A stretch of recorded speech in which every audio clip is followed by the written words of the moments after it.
All right, everyone. Welcome to the Mythgard Weekly Open, Week 9.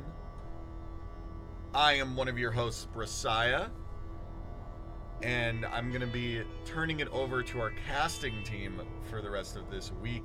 I'm still going to be around. You're still going to hear my voice, but we do have a new wonderful addition fully to the casting team. So I'm going to go ahead and send it over to them. We're going to be watching some great matches today.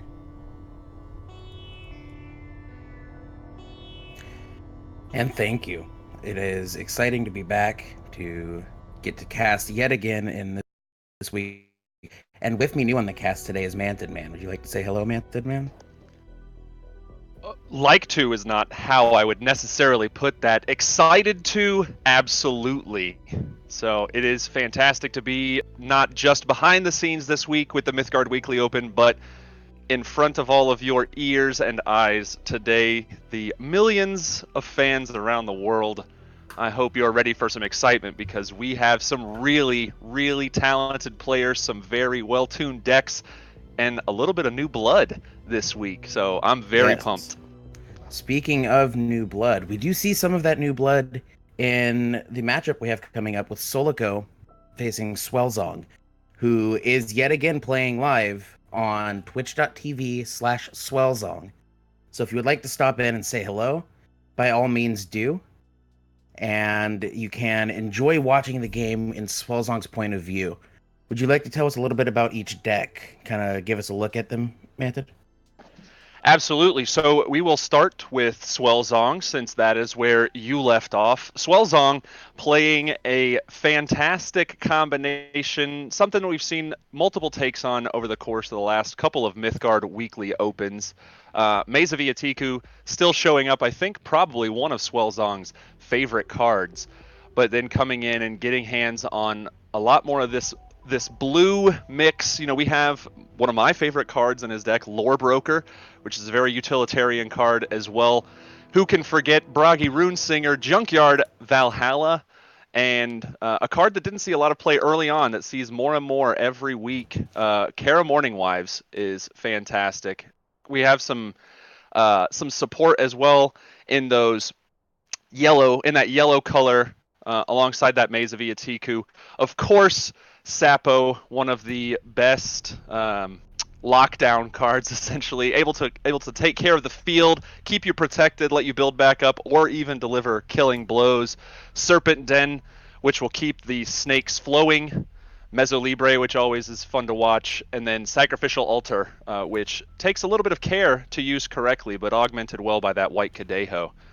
And then Soulico's deck, a little newer addition. Soulico's first Mythgard Weekly Open, but no slouch with the deck that they brought at 10,550. It's a little cheaper than what you'll see in some of the other players' hands, but it'll be a great pickup for people for sure. But cards like Hyperborean, Blackened Jotun, Tailroot Worm, none of these are slouches. Junkyard Valhalla and Bragi Runesinger we talked about a little bit in Swellzong's deck as well.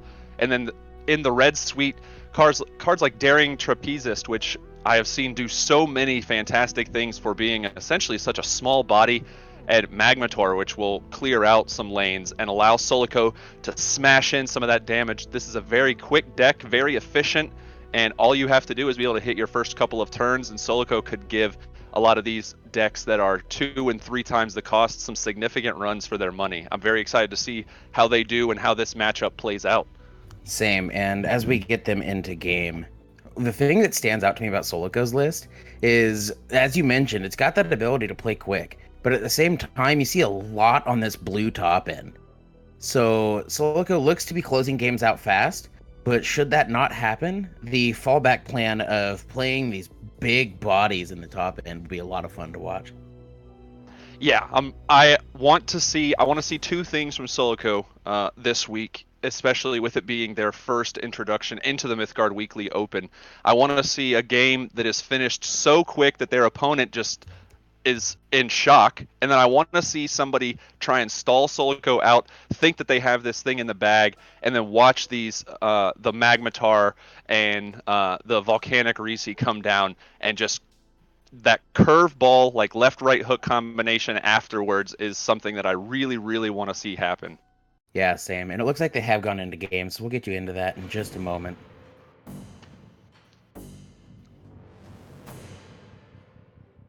The hello message is going out. Always nice to see the right. the nice communication. Yeah, that is something we like. So Soulico burning a card and getting Iron Flesh Performer on the field very quickly. That additional armor augmented a bit by the fragile that came from the path in play. And yeah. Maze of Yatiku from Swellzong, a very common starter for Swellzong and for many players who play this card. And we do see the maze going into the side lane, which is definitely the place to keep it. And I think most anyone who's been watching us in the past knows that. To anyone who may not, we'll quickly talk about that. With Maze, one being a minion that you want to keep alive, putting it on the end leaves only 2 lanes to attack into it, leaving it less susceptible to attacks. But also the fact that it has a mobile means that leaving it to the inside of the field is actually going to leave essentially 2 independent sections of the field that get cut off and have to function not as one cohesive field, but instead as 2 little pieces. And we didn't see the maze activation, which is kind of odd. Yeah, I'm a little surprised about that as well. We did see, however, the use of Infuse on the Iron Flesh Performer to get rid of that Einhadar Thane. That Thane, if it is allowed to stay alive and get any kind of buff, is very difficult to remove once Swellzong starts taking care of these 1 and 2 health units that Soulico has. Yeah, and I like the minion placement we see by Soulico at the moment. Gonna go ahead and contest that maze now. I don't know why Soulico got the pass on the 1 activation that didn't happen, unless it was because you don't want it to get cleaned up by the 1 damage ping, like what we'll see now. So I guess the idea was to wait, but at that point you should expect the ping to come in and be in the same situation again. So I don't know what the delay on that was, but we do see it now activated and then killed out. I'm a fan of the placement of Incubation Chamber by Swellzong as well. Incubation Chamber is a very finicky card. Obviously, having that stun until your next turn, but then coming out with those additional stats, that's going to be a very strong way for Swellzong not only to deal with Iron Flesh Performer and Fire Eater, but then just power through damage if Soulico does not have an answer for the minion that ends up in that Incubation Chamber.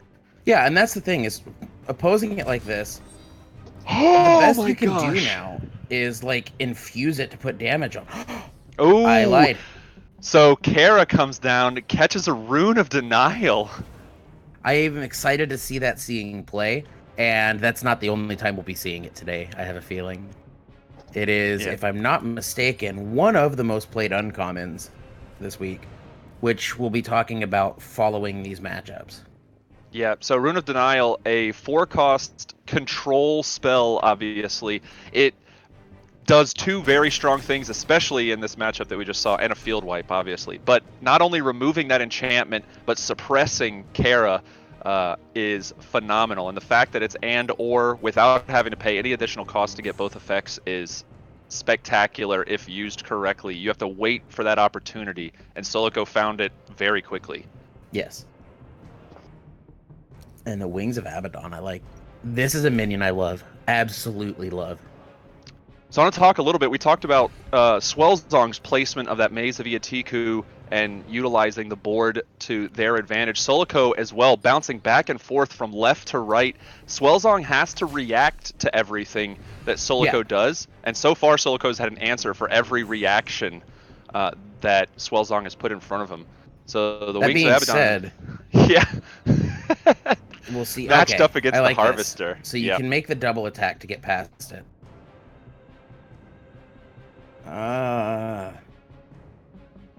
Now this is the point that we see Soulico not playing Ignition, and that could come into play as an Ignition in that situation. Let's use the Ignition, the Wings, and then save the 2/2 to put damage out once you empty the lane. So not having the Ignition could be big, but that was one thing that stuck out to me about Soulico's list, is not playing Ignition. And the Black and Jotun getting burned on Soulico's turn and essentially a pass after that. I'll be interested to see what else is in Soulico's hand, because Black and Jotun would have been a solid addition to the board in its current state. Then we see a Daughters as well that is burned. Soulico having now all of the blue mana or blue gems needed to kind of get everything off, and that's why Volcano Razy coming down provides a phenomenal wall to stop that suppressed Kara Morning Wives.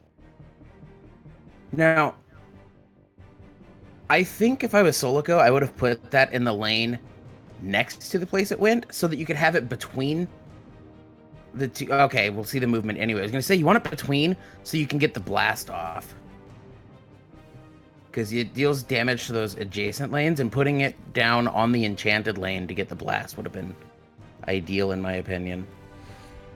And then we saw Swellzong play the maze and then the White Kadeho, so that's a bit of a mis-sequencing, as Swellzong's going to miss one life gain.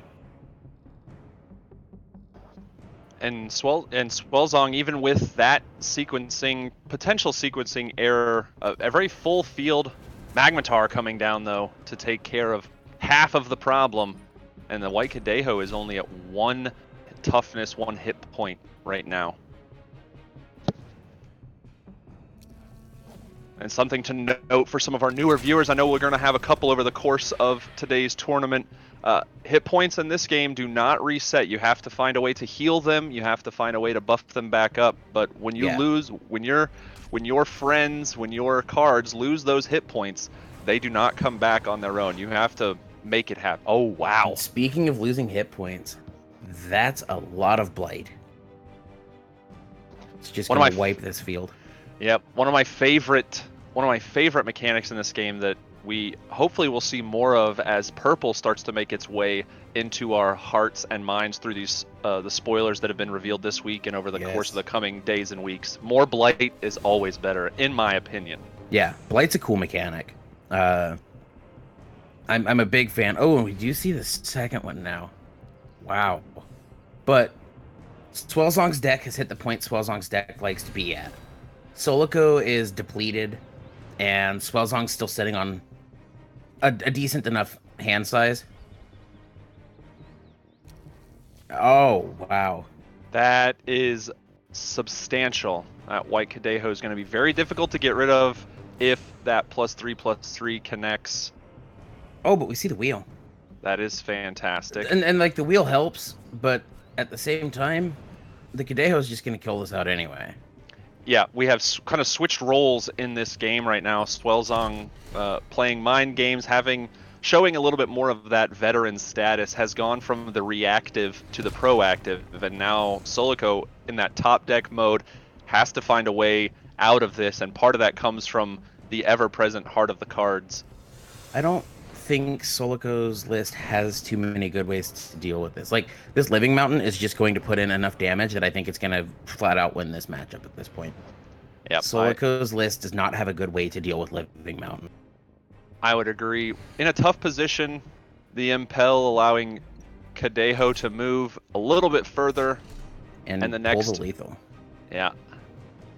That next attack is what Swellzong needed. Soulico throwing out that good game. We always like to see that. And we'll be getting into game 2 very quickly. Swellzong leading 1-0.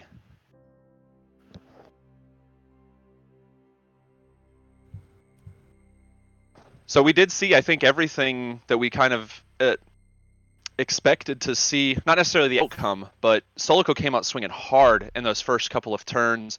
Yeah. Swellzong on that kind of reactive, back of the heels, just biding their time and able to come back around. And then Soulico not able to get in those last few swings needed to really do the work. And Swellzong just able to run away with it there at the end. Yeah, Swellzong's deck excels in the late game. So Soulico's done a good job of adding some late game sustainability to this list. But having a deck that looks to win in the mid game but can go late is not going to be as positioned as well in the late game as a deck like Swellzong's that is designed to play in the late game.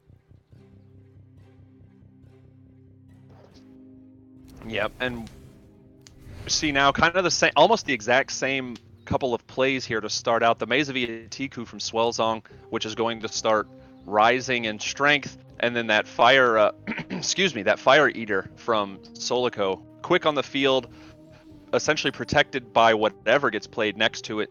And we're going to see an exchange back and forth. There's the Einhajar Thane, literally the same exact sequence of turns coming down. And again, Swellzong not activating the maze, letting this ping happen instead.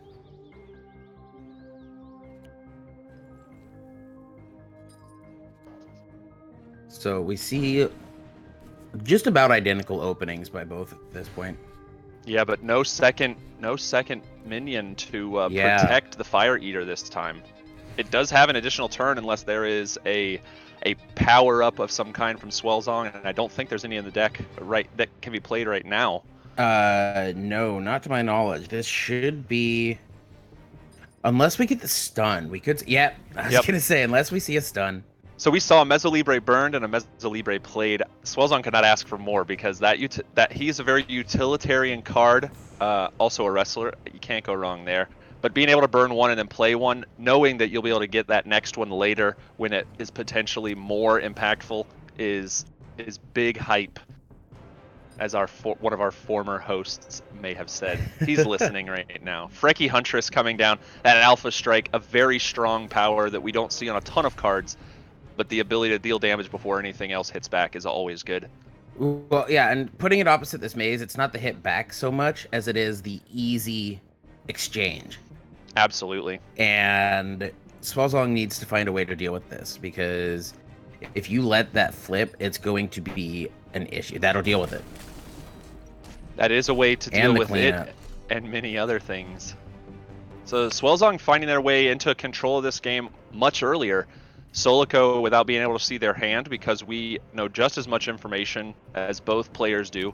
Braggy Runesinger coming down is a decent way to try and start recouping their stance in this game.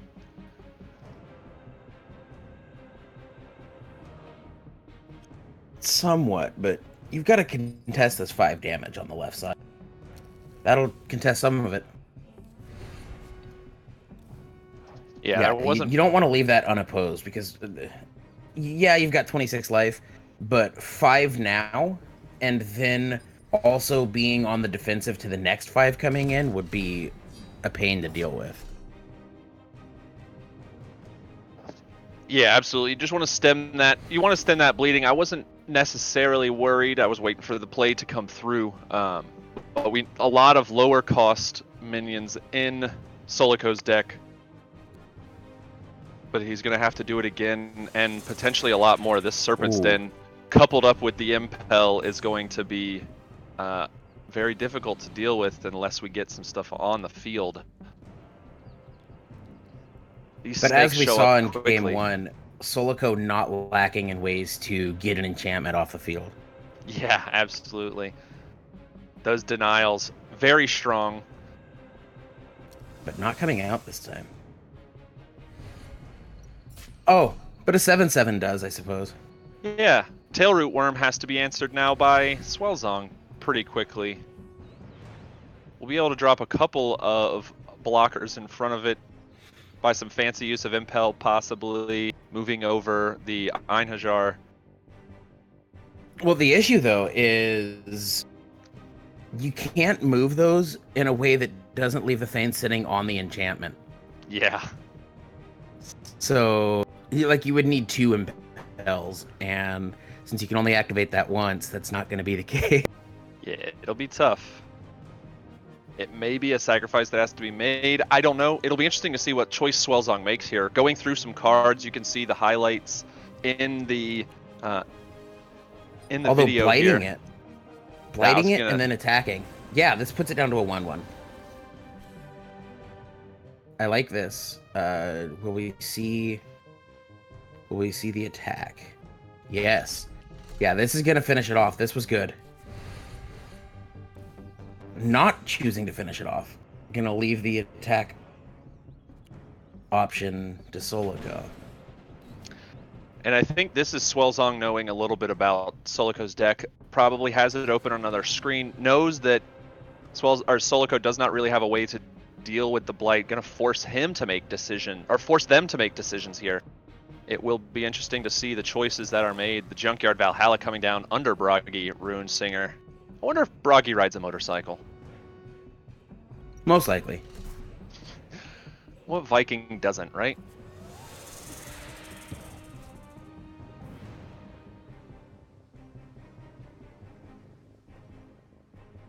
So now, Swellzong's at this point not focused too much on what looks like a good bit of damage on Soulico's field, simply because that Blight is going to finish them off. It doesn't go away. That Blight's going to stay and continue pulling at these stats and just depleting you of any combat stats you may have had until you finally die. It is a slow, painful, disease-ridden death. And having the Harvester ready for that to go off is fantastic for Swellzong. Yeah, and I like putting it opposite what you expect to be the focal point of the field, in that it's the best enchantment out at the moment. So Swellzong, unless putting my the eyes... big body down to oppose that is cool. Yeah, and unless my eyes are deceiving me and I'm not picking up on it, I don't think Swellzong has a way in his deck to deal with the enchantments on Soulico's field nearly as quickly as Soulico has been able to take care of Swellzong's enchantments, though that Den is still on the field for the third turn now. I think the plan with Swellzong to deal with those enchantments is just putting fat bodies next to them. You just dump the 6/6s down, you put down a Living Mountain, you've got Sapo, you don't have to get the enchantments off the field if the minions occupying them don't hold up to the minions you play.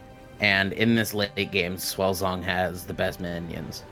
And we see that combination of Kadeho and the Incubation Chamber again. Soulico is what one of my more favorite bands would say, under pressure right now. Yeah, that's... I suppose that's one way of segueing into that. A second Demolition Speedway coming down. Soulico placing that to threaten a little bit of these the snakes that are going to be coming from the den. Those temple snakes are going to keep piling out, so now Soulico, if they're sitting on a larger minion, will have the ability to stop a few of them, but it's still a very reactive play. The Freaky Huntress just loaded up with all kinds of words. Fragile, Alpha Strike, Overrun, Stunned currently, and Life Tap. Holding on to so many abilities. And there's... I like that placement, as Swellzong has pushed so much of this fight to the opposite end of the field. Then putting the Valhalla down to the left lets you contest the left side of the field without dedicating anything in hand to it. Meanwhile, Soulico will have to play out of hand to the left side to contest it. It's a bit of a strong contest right there, not necessarily directly on the Junkyard Valhalla, but the Hyperborean coming down. That's a big another big living mountain. We've got a few of them in this game, Living Mountain being one of them. But Hyperborean, no slouch, at 8/8 right now, Overrun and Piercing. Stun does it, though. And Stunned now. Stunned is such a good ability. It just buys you that time to find the out. It does. And if nothing else, case, it gives the you out the is stats. loading up. Yeah. Swellzong looks to out it by just loading the field. Swellzong played, I think, a little conservatively with some of these enchantments early on. I'm going to guess that they've been sitting on them for a while, waiting to see if the denial is going to come down. We do see the wheel from Soulico as well, but nothing else being played. This is a tough position to be in. Yeah, and a couple patches ago, unoccupied wheel was still an issue. Not so much the case now. But we're gonna see this slow destruction of the Hyperborean and uncontested attacks from Swellzong. Yeah, a lot of damage bleeding in. don't know if Soulico has a way to deal with this double Cadejo snake package right now, especially backed up by the twin Mesolibres. Well, and with both of the enchantments staying occupied, Swellzong's going to just gain so much advantage at this point. It's just gonna... Yeah, Swellzong's just gonna snowball this out.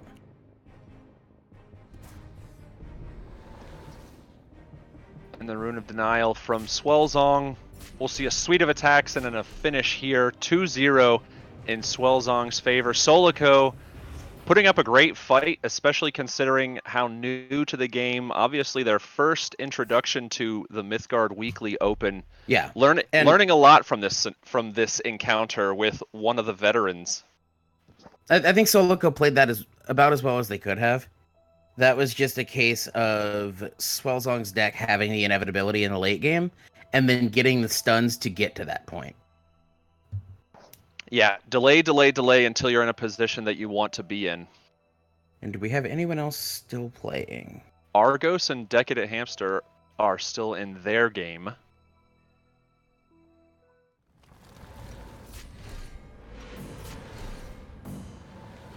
Okay, so we will jump on with them. Both also vets of the MWO scene.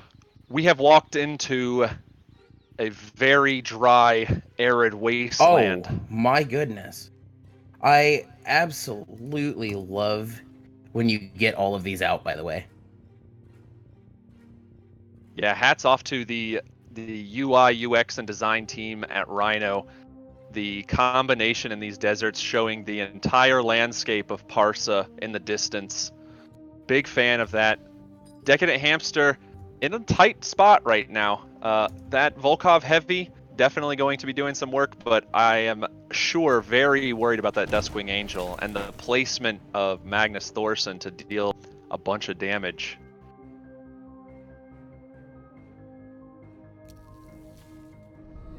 And the Stairway to Hades underneath that Duskwing. What a combination. That's very dark.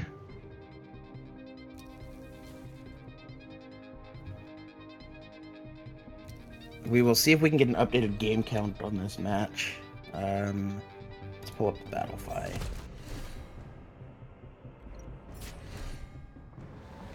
Hopefully it's been updated. It is not. Okay, so we do not know what game that may have been. We'll have a pretty good picture here in a second. Argos taking that game. That could have been the last one. It could have been... I think it was at least game 2. Oh, I'm sure. With how fast it looks Yeah, it was a 2-0. Yeah, that is fantastic. So hats off to Argos. Phenomenal showing, even for the little bit that we had in that match. I will be excited to see a full match with Argos to watch that desert materialize kind of out of the nothingness. That may be the last of the matches. We will wait and double check on that. So, as we wait to see with the last little bit of that, what do you think about some of the stuff that's been spoiled this week? So I'm a big D&D. Well, I'm a big traditional games nerd in across the board. Card games, board games, all of that kind of stuff. But D&D is where my heart lies. It's one of the first games that I really played socially with people. So Spiteful Mimic right now holds a very special place in my heart. And the card has got a couple of mechanics that are pretty new. The stealth mechanic, newer, seeing more cards with stealth. But yeah. The ability to gain essentially uncapped power and dump it if you can protect Spiteful Mimic with some time. So if you're not familiar, please check it out. Spiteful Mimic is a 4-cost double purple requirement on the stones, on the gems. It's a 4/4, but it gains power at the beginning of every turn while in stealth. And which means as long as it has not been interacted with by another minion. And then you can use your action on it, dump all of the power. Your opponent takes that much damage and discards that many cards, and then you lose that ability. So it's a one-shot, and it is phenomenal, in my opinion. Probably the coolest card. Energy, I apologize. I don't know why I'm saying power. Good catch. Yeah, so a very, very interesting suite on that Spiteful Mimic and adorable proxy art. You'll be able to check that out. I think that one was spoiled in Discord and on Twitter by Rhino Games from the Mythgard account. So, did you get any good pulls out of the 5 packs you got this week? I did actually get some very good pulls out of our Discord 4,000 promotion from Rhino Games. We hit 4,000 followers, and on the Twitter, correct? Or no, in the Discord, 4,000 members. Yes. I don't remember. Yeah. Yeah. So, but with code Discord 4,000, you get 5 free packs. I pulled a Living Mountain, a Bald Mountain, which is one of my favorite cards because a friend of mine is a Bald Mountain. And I got I finally got my Cerberus that I have been waiting so long for, and I just didn't want to. I didn't want to craft. I didn't have any spaces for it in decks that I had made, but I really liked the card and wanted to play with it. So I'm very happy to have gotten that. What about yourself? Did you get anything from those Discord 4,000 packs? I did. I was quite excited because I got... Oh, man. I'll have to go look at it. It was one of the yellow mythic. Which one was... I got a Sapo in mine. Oh, and very cool. I was quite happy because yellow was one of the things that I was unmaking a lot of as I was initially getting into the game and building a deck. And so my yellow collection's a bit depleted. And picking up not only a yellow mythic, but one that's as playable as Sapo made me quite happy. And That's we do very cool. have a couple stats to talk about, I believe.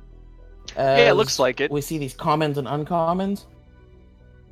So we will do the stats segment, step away just a minute, and then we will be back. So why don't you lead us in on these stats? So I'm going to talk actually about the uncommons. I'll let you talk about the commons, but we saw all 3 of these uncommon cards. No surprise with the number of them that have shown up, but Demolition Speedway, White Cadejo, and Rune of Denial. 3 very different cards, but 3 very useful cards. Demolition Speedway obviously giving +2 and Overrun, a spectacular way to just power through some of those smaller Temple Snakes and a bunch of the Carnies that can show up. White Cadejo obviously continues to be very popular, getting the extra life, and if for some reason you also have your Black Cadejo in play, just doing everything on the board, gaining life, losing life for your opponent, all kinds of good stuff. And then Rune of Denial, we saw its usefulness in that first match between Soulico and Swellzong. The ability to not only suppress enemy minions, but also get rid of those enchantments that cause such a problem. Unfortunately, Soulico, as we saw, was not able to get rid of that snake den. So it is only useful when you have it in your hand and the ability to cast it. Yeah, and in the comments section, the only thing that I wasn't expecting was to see blue pop back up into the comments. It's been a few weeks now that blue's kind of been on the downswing, and we saw blue jump back up a lot this week. So I was excited to see blue making its way back into some of these stat segments. Besides that, not too much was shocking in the commons section, as we do have a token deck showing up this week, and the token deck plays a lot of commons. Just all the token lists, they have a lot of high-value commons. So token lists tend to help inflate the stats on the commons section. Yep, and essentially with those commons as well, having the 15 eager recruits is spectacular. Obviously the 8 hard copies and then the 7 soft copies behind Parsa regulars. That is a lot of soldiers that can show up over the course of the next few matches that we're going to watch.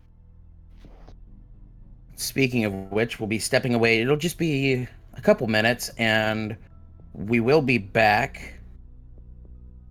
So we will see you again in just a couple minutes.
All right, everyone. Welcome back to the Mythgard Weekly Open, Week 9. We're going to get jumping into Round 2. What an exciting Round 1. We're super happy to be able to show you all these cool new purple cards that are going to be coming out soon and bringing you fantastic tournament content.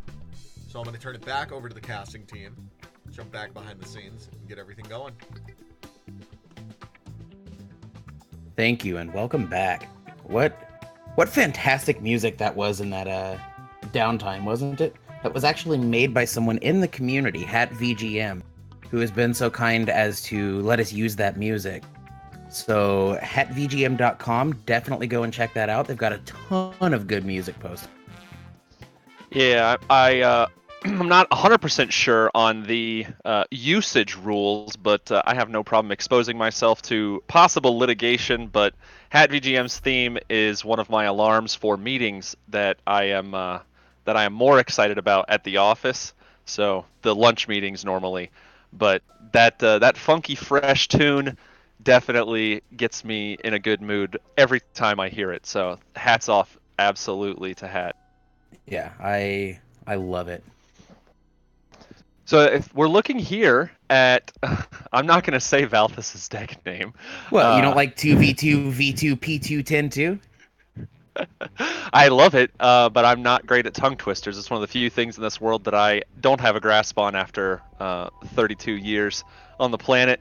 But the deck itself is, again, kind of something that we've seen in the past, last week, the week before, has a lot of the staples that we talked about in our last matchups, those white Cadejos, Sacrificial Altar, but bringing in some little bit of different tech, obviously. Wonder Drug, Alama Ring, that Seal of Exile will be very popular, and Valthus will have to find the exact perfect time to execute the use of those.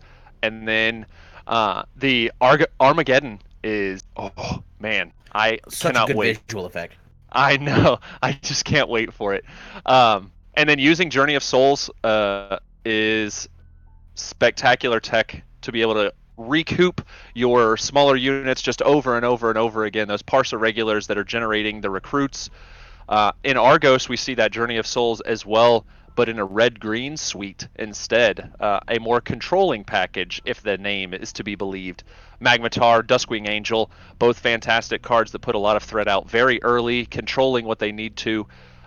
Led Astray, Avenging Alpha, another very popular card. And, of course, my beautiful co-host's favorite card in the game is in this deck. Chort Stag. No, I'm kidding. It is absolutely Bald Mountain. I get a lot of hate on this whole Bald Mountain thing. Well, if you never made it known, we wouldn't have anything to say about it. Man, I feel picked on. I feel attacked. You should. It was. So I'm not looking for you to make any. I'm not looking for you to make any predictions. That is always a trap. What I will ask is, if you were walking into this tournament this week as a player rather than a caster, of these two decks, which would you be more comfortable playing? Which fits your play style more? Oh, I'd be on this token list. Hands down. I figured that would be the case. You know, that's where I would be as well. Token strategies have been a very have been a heavy focal point in my life. So I would absolutely have to agree. Though this red-green control deck, no slouch of a deck definitely. by any means. And Argos. Go ahead. I was gonna say, even when we logged on, we saw Argos was in games. I'm assuming practicing with the red-green deck. So I'll be interested to see how this matchup plays out. This is a matchup made in heaven. Control versus aggressive movement is something that is always fun to watch. And as we get them in the game, I'll just make a quick note. My selection of token decks actually would come down to the fact that I feel tokens have an awesome matchup outside of MWO play. And if I was looking to slam some games and do some climbing, I think tokens might be one of the best situationally good decks to take into matches that you don't know what the opponent's playing. They have one game plan and they execute it well. Absolutely. You don't ever really have to change your play style. It obviously has bad matchups, just like any other deck, Yeah. but you don't have to think about your first few plays nearly as hard. You're just trying to get everything you can on your side of the field as quickly as you can, and then start recurring those units either through Journey of Souls or having your Parsa units die in the right order so that you have more recruits and stuff in your hand. And we're Yeah. going to see an eager recruit come down very quickly. That Parsa recruit going to the hand for Valthus. That is public knowledge. Yep, I like how they do that so that it's not only exposed, but they add the little eyeball to it to let you know this has been seen. This is not hidden.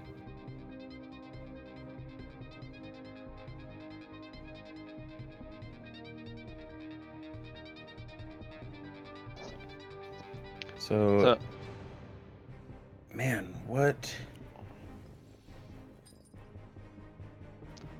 Argos is just building power currently. It's something you see a lot from control decks in any kind of game, but allowing Valthus to build up a board state, even with some of the best sweepers in the game in that deck for Argos, it could become difficult very quickly if Valthus is able to keep filling the hand up and keep playing cards down here and squeaking damage in. Not playing anything at all at this point. I'm going to guess that means that the one of Avenging Alpha is not in hand. I get not playing the Fawn of Decay down, but man. Well, you could always just sandbag and wait till you get to this. I was gonna say that the only thing I can think of is there's one of the Magmatars in hand. There's a board wipe that we're building towards of some kind, but even a partial board wipe with only 7 lanes, clearing out 3 of them is spectacular. Yeah, and against this token deck, you have to find exchanges like that. You cannot go 1-to-1 with the token deck. They will outvalue you, and that is how they will win. Every time. You have to clean multiple minions as often as you can, because you cannot take 1-to-1 exchanges against this deck. It will kill you. And a little bit of a turn from talking about the last aggressive deck that we saw in the last matchup.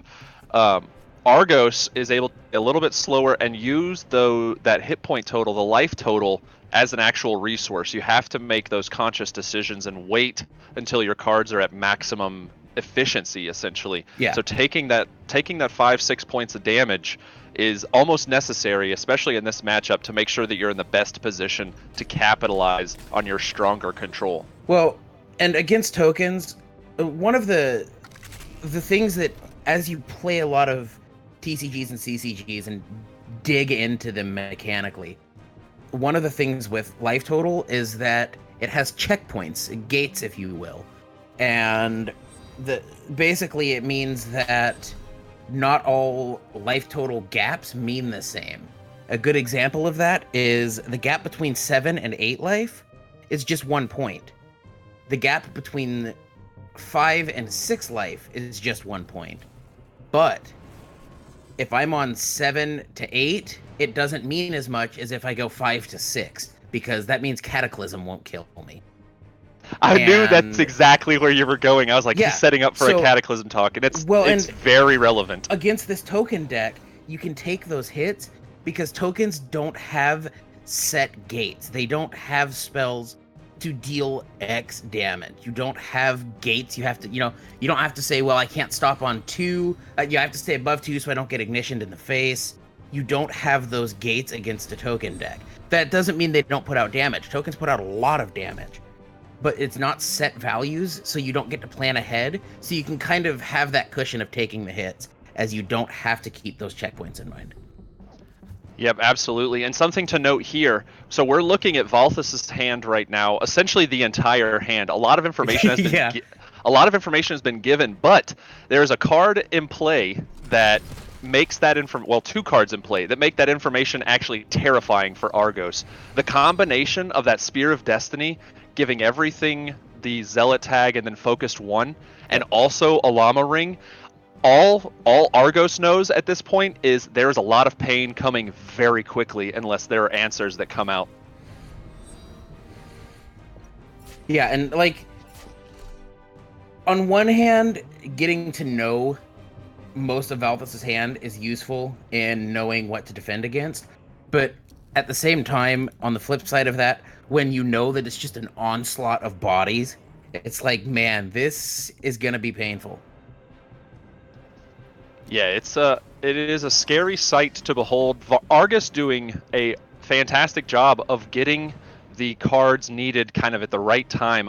That Firesong Prodigy giving access to the Ignition, which will be able to take care of one of these minions. Having that Volkov Heavy, which is going to be able to stand up to some of these, to a lot of these smaller minions, even though they are empowered by different things. It's going to do some work. So we do still have a game on our hands again.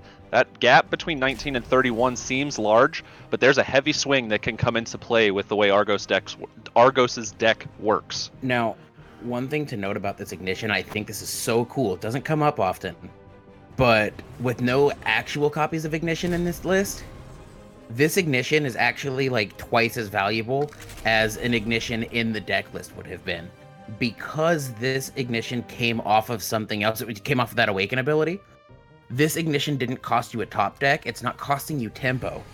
What this allows you to do is actually use it to take that one-to-one exchange with a token like we talked about not wanting to do a little while ago. Because it's not one-to-one, this was made by something else. It counts as like half a point of tempo, if you will.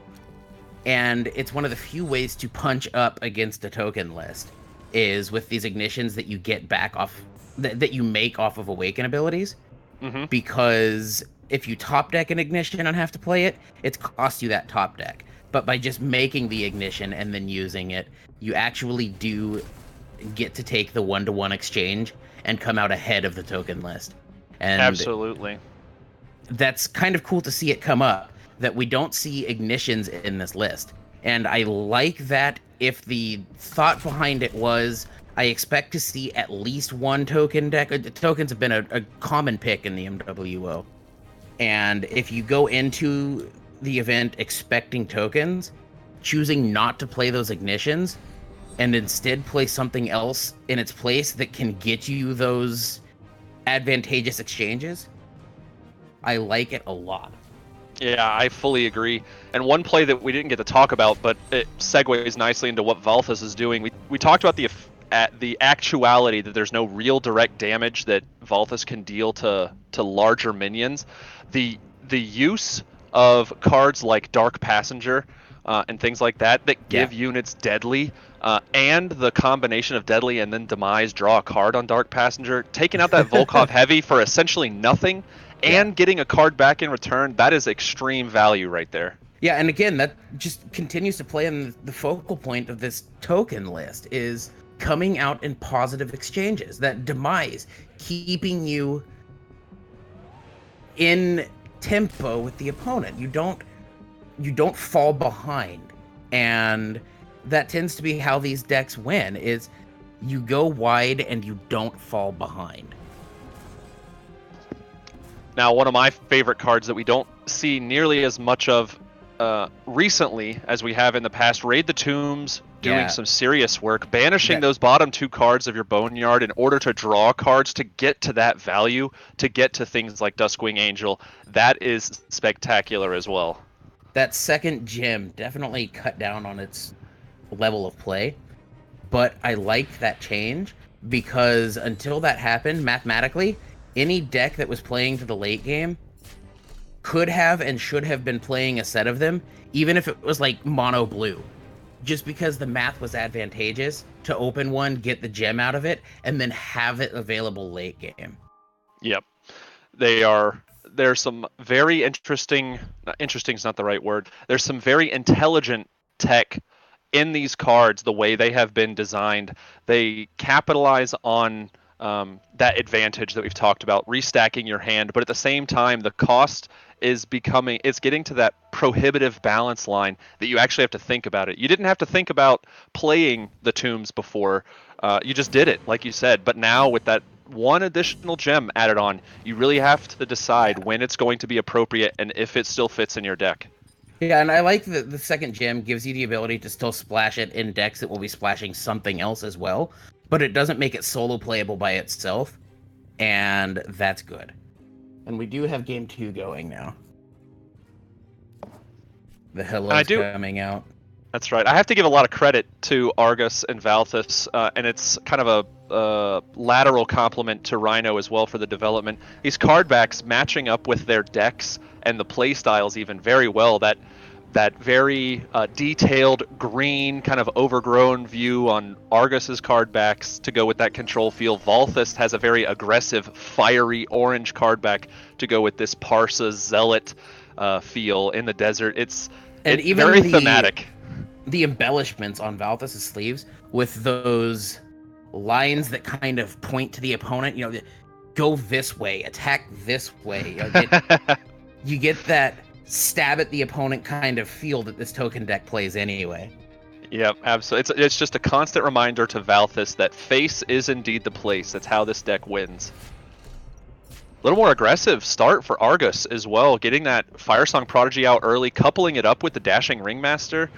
And now, if not dealt with quickly, anything that Argos plays now, getting that rush is going to be very strong. So we see Valthus beginning to move that insurance broker over a little closer to try and restabilize, to start flooding that field out. And obviously, opening up the Zergian hideout. Yeah, that's the big thing, is you want to get the hideout open. Yeah, the placement of hideout was fantastic because it kind of baits Argos into playing the cards on their left of the board, and it lets Valthus play cards, move them, continue to play them, and get that kind of pace, that roll that he wants. Yeah, and a quick note, it is actually the same left to both people. Yes. It does not flip side to side, so left is left the whole time to both. I don't play a lot on my opponent's side of the board, so yeah. Rush and infuse here. Not having the ignition to follow up, I don't know that I like that, actually. I mean, I can understand with the mechanic of the health not coming back. Argos knows that Valthus doesn't have a lot, if I don't think any ways to get health back onto the Black Cadejo. Well, I'm not terribly opposed to this. The thing is, though, by leaving it up, they still have to choose between attacking with the Cadejo and blocking the hideout, and moving the Cadejo to the left. The best attack left at that point would be to infuse and swing, and then the ignitions would still take it out. I don't know that I like that attack, because it opened you up to this swing back, as opposed to sitting on the block and getting effectively the same exchange. Yeah, it's kind of a instead of 6 in one hand and half a dozen in the other, maybe 5 in one hand and 7 in the other. It's probably weighted more towards your direction. The Duskwing Angel is going to be a good addition. It keeps both of these down. This is solid. That being said, though, this does also mean that Valthus is going to have to use the infuse to get past this Duskwing Angel, unless we see a Seal of Exile. Argos has... This is an interesting tech for this deck. Argos has gone from a control deck to being a little bit more aggressive. That Spear of Destiny is spectacular play. And yeah, I think we saw that playing the long game and looking to get to that late game isn't going to win you the token matchup, because of things like this play just now that net you so much advantage. You can't play the long game with tokens. You have to just beat them out. And I think that's why we see this stockpiling of ignitions as well, and I like seeing that.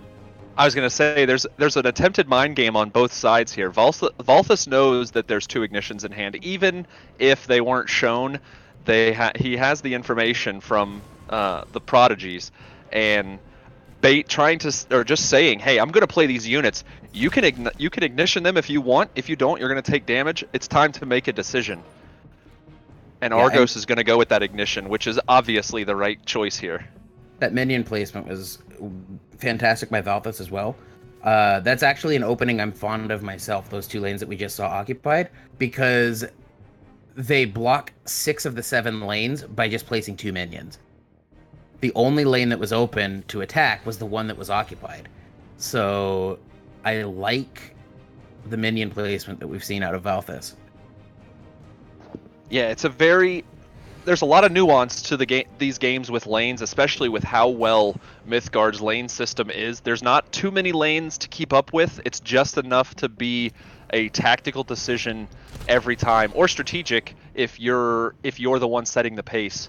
And I like this token as well, Yep. because with the focused one, you essentially say, okay, we do have something else. We're gonna say you say you have to play something else to make this attack, unless you want to just lose the 2-1 that you have established. And if not, you have to give up the ignition on a 1/1 token, and that feels bad. So I like the placement of the token by Valthus, but we did have one good attack left to make that lets us stay in the game and look to continue to attempt to be the beatdown against tokens, which is kind of odd to say, actually. I was gonna say that's a difficult place to get into, and Argos has done a great job of trying to establish that board state. Valthus, though, continues to play cards that have significant impact on either his own hand, allowing him to draw and fill up more, or just keep piling those units out. We see the 2 insurgents in the hand, which are obviously ephemeral right now, and getting that Parsa recruit, the eager recruit onto the board, the Parsa recruit to the hand. I mean, the circle is going to keep going. This is the big play. There we go. That is a lot of very aggressive demons right now. Now, I'm going to look to ignition the 2-1. Good. Now you only lose one of the Hellions on this attack, and you put in a lot of damage. You'll actually end up popping that too. That's big. That's going to be the loss of the focused one. Yeah, Valthus has indeed become the beatdown. I wonder how long they've been sitting on that 7-ring ritual. I don't know, but that was a good time to use it. I like that play a lot, and knowing to use the ignition on the 2-1 to push the additional damage. But back up to 11 life, Valthus is looking to stay in this. Yeah, we are not out of this game yet. There's no reason to call this in Argos' favor. There are some decisions that have to be made. Yes, there are still 5 demons on the board, 5 of those Hellions, and an open slot. Oh, Valthus does make that decision to hand it over to Argos, and we are tied up going into the 3rd round. The control deck turning into a very aggressive almost token deck in that scenario. Yeah, that was cool to see, and a good job knowing, okay, I lost game 1, this is why, and this is how I fix it. And changing the whole play style of that deck to accommodate the matchup. That was good to see. Yeah, that's something that you see from more experienced players, being able to adapt their play style. We talked about how the token decks are very straightforward. They're not dumb by any means. It's a conscious decision to go there, but Argos playing a deck with a little bit more flex, having to think some more, and it paying off in that 2nd game. This 3rd one now, Valthus coming out strong, starting off with the eager recruit, getting that Parsa recruit into the hand as well. And we see the pup go back to the deck. That's something we haven't seen pick up too much play. And I was kind of hoping we'd see it come out, but it doesn't look like that's going to be the case.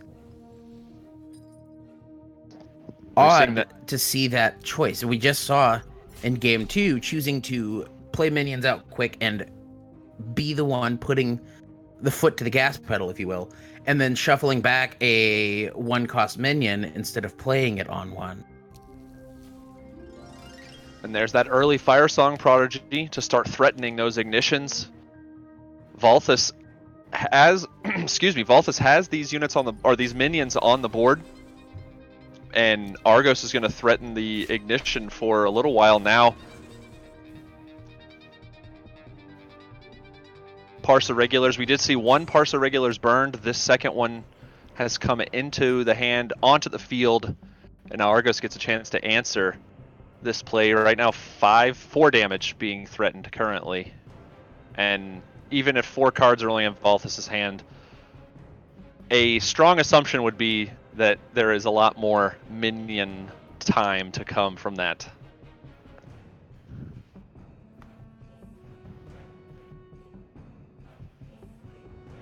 This is kind of an odd spot in this list, You don't have a lot of good plays at this point because, like, if you play the minion and get the second ignition, you don't have the gem to cast it.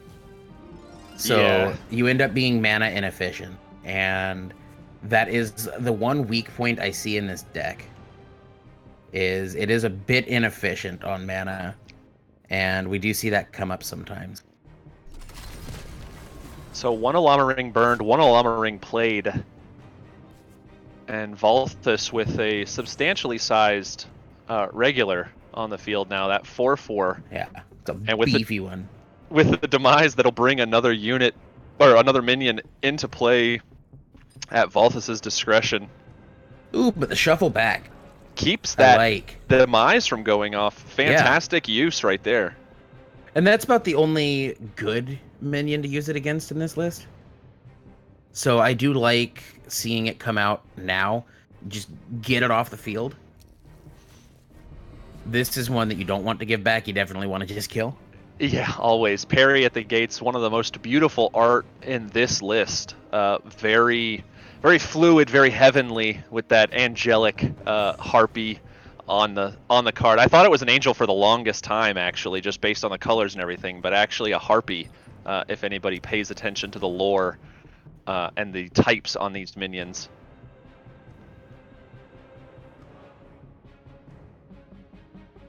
So, do we just see the infuse in the attack? I don't think I'd be looking to double ignition to take out the minion. Yeah, I don't know if parry is enough of a threat to double ignition, considering everything else that Argos knows about Valthus's deck. I think you hold those, and yeah, my play would be the infuse attack, but we're not here to coach, we're here to watch and tell you what is happening, and then judge it harshly. No, not harshly. Argos is thinking, though, through all the different lines. This is, while not a pivotal turn, it does have impact on how the rest of the game will progress.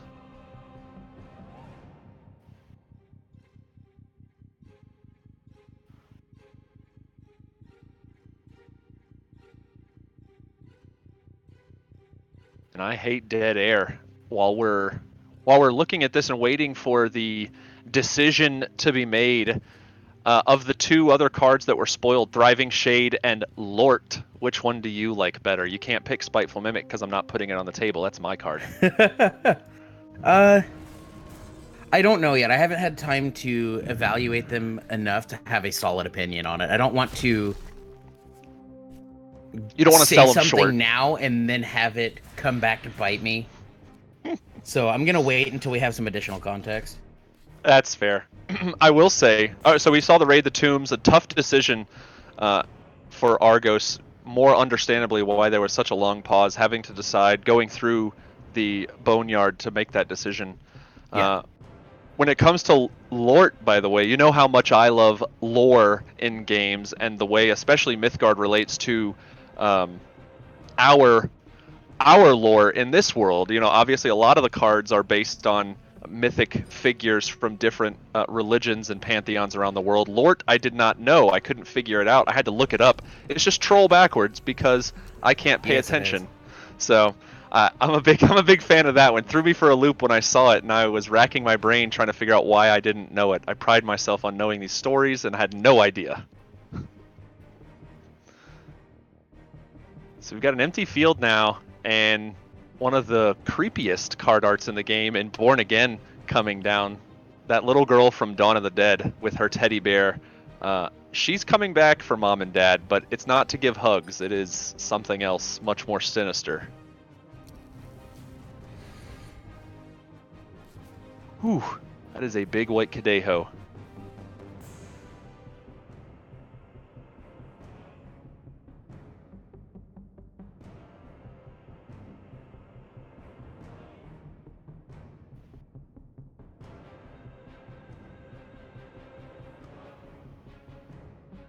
I've got a bit of a technical difficulty on my side. Apologies. Oh, that's okay. I was wondering what had happened. I got no problem doing this. The Duskwing Angel coming down, unprotected currently, and every minion that Valthus plays over there to try and block, unless we can get any of that deadly on the field, Duskwing Angel is going to allow Argos to reclose that gap a little bit when it comes to hit points.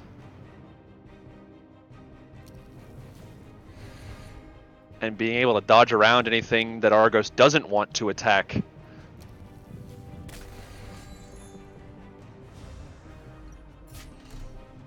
I want to know how Maze of Iatiku actually gets attack. I understand it comes from a Llama Ring mechanically, but how does a Maze fight back against you? Are we looking at like Children of the Corn kind of stuff?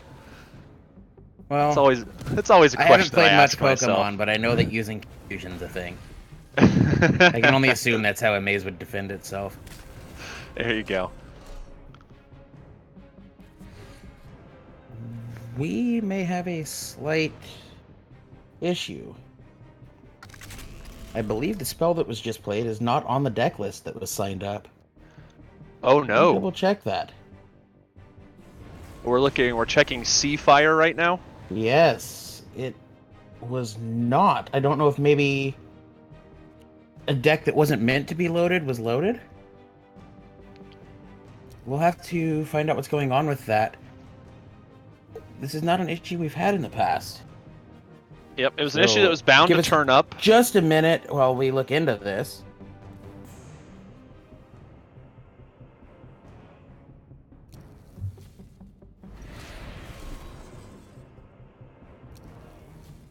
So we do still see play happening, just to keep kind of the action moving while we figure out what's going on. That Avenging Alpha that we talked about before did hit the field. And then we have that Firesong Prodigy coming back around, getting the ignition out. And then Valthus getting the parry at the gates down. Excuse me, parry at the gates down again. That Divination 2. Divination for the newer players that are watching. Looking at the top cards based on the number of Divination.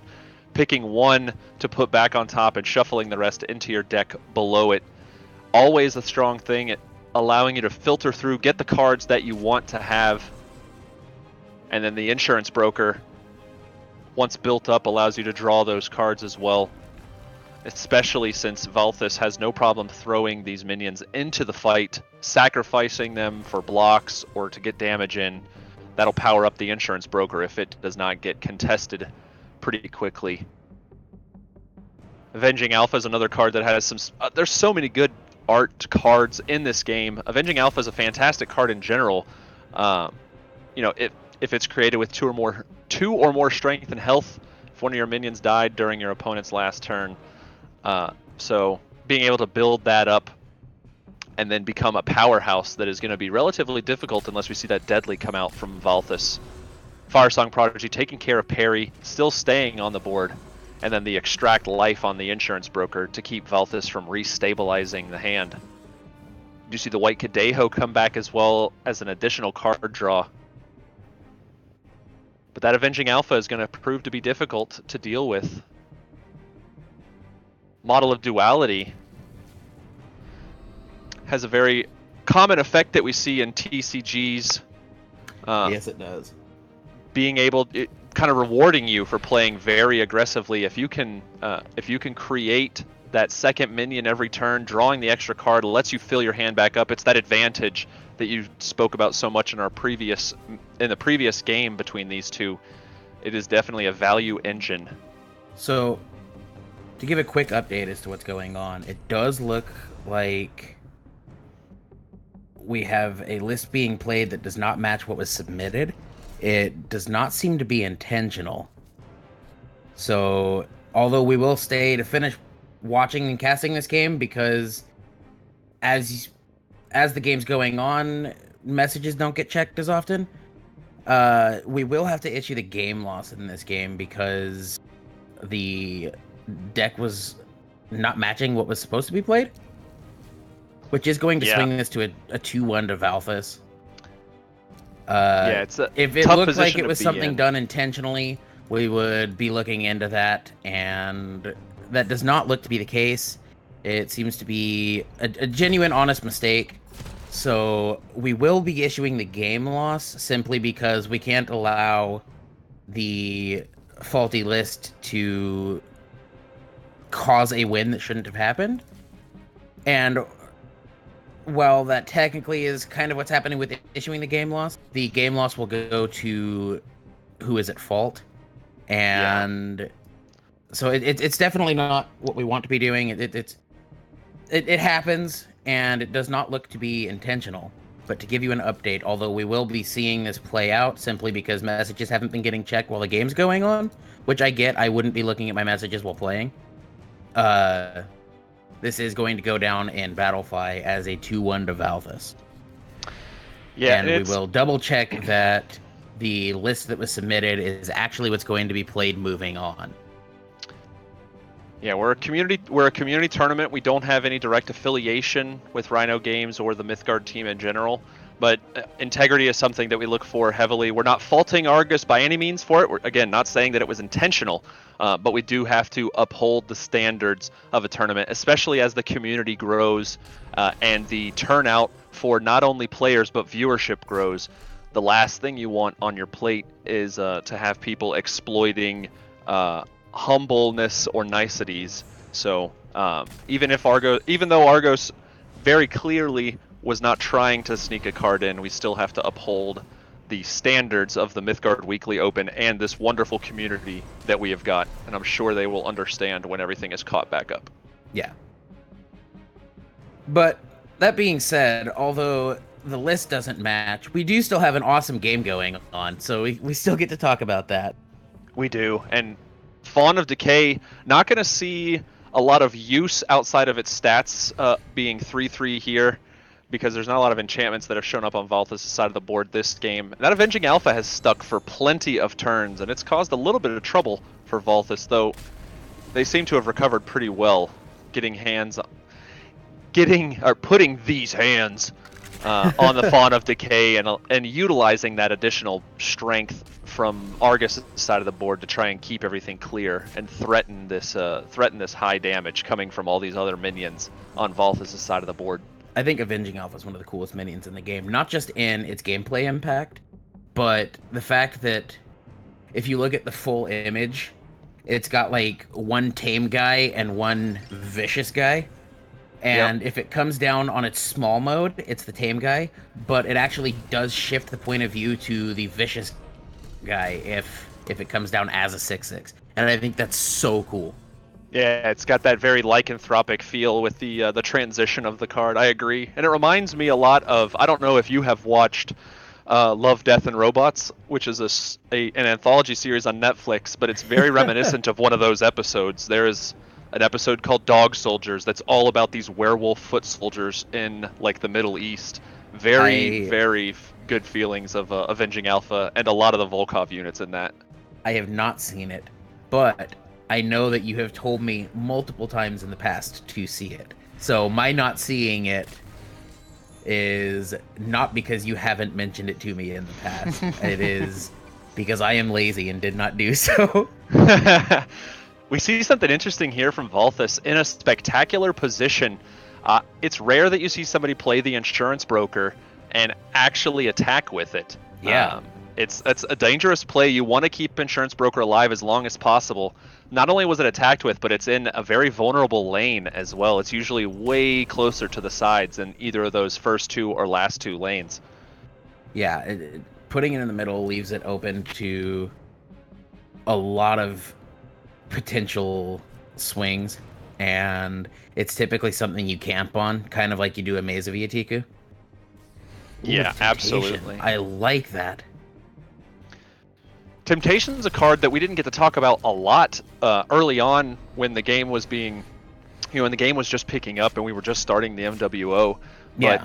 But any of those cards that say take control of or gain control or steal, anything like that in all of these CCGs and TCGs, they don't see play for a long time, and then when they do show up, they are the bane of existence for plenty of people. Yeah, and it looks like Valthus was actually going to win that game out just the same anyway. But not before the 7-ring ritual comes back down, though. So I guess the game loss we had to issue didn't actually affect the outcome of the match, which is kind of cool to see that, you know, the loss happened anyway, and so the game loss we issued wasn't the cause of the outcome. But we will still double check that the list that was submitted is what's being played moving on.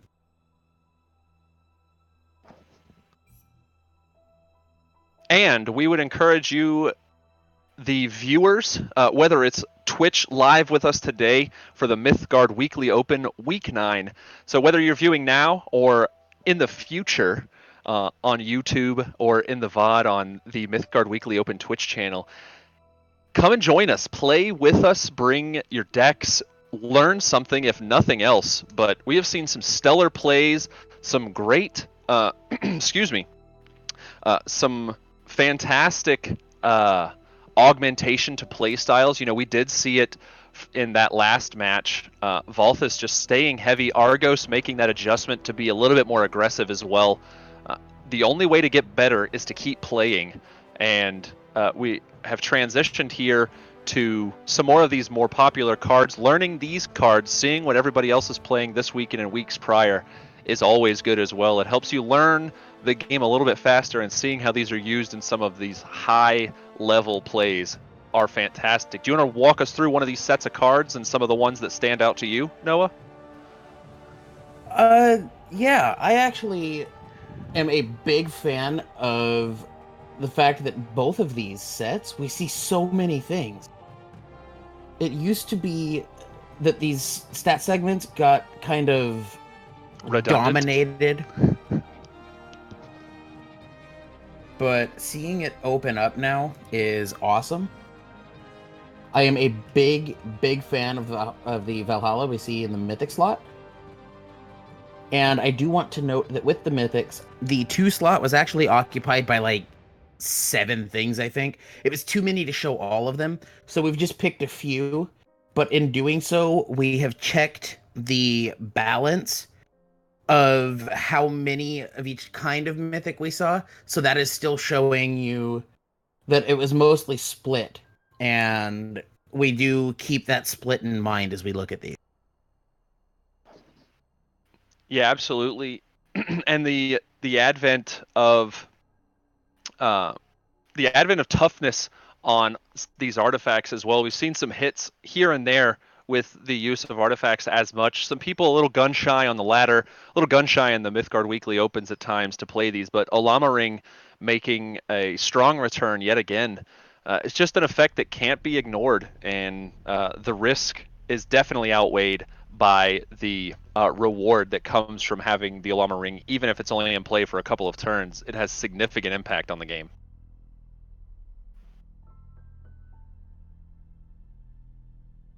And with that, I think we'll be taking just a moment to step away. We will get to listen to that excellent music that Hat VGM has done up. And I believe when we come back, we'll be in the last of the Swiss matches.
right, everyone, and welcome back to the Mythgard Weekly Open, Week 9.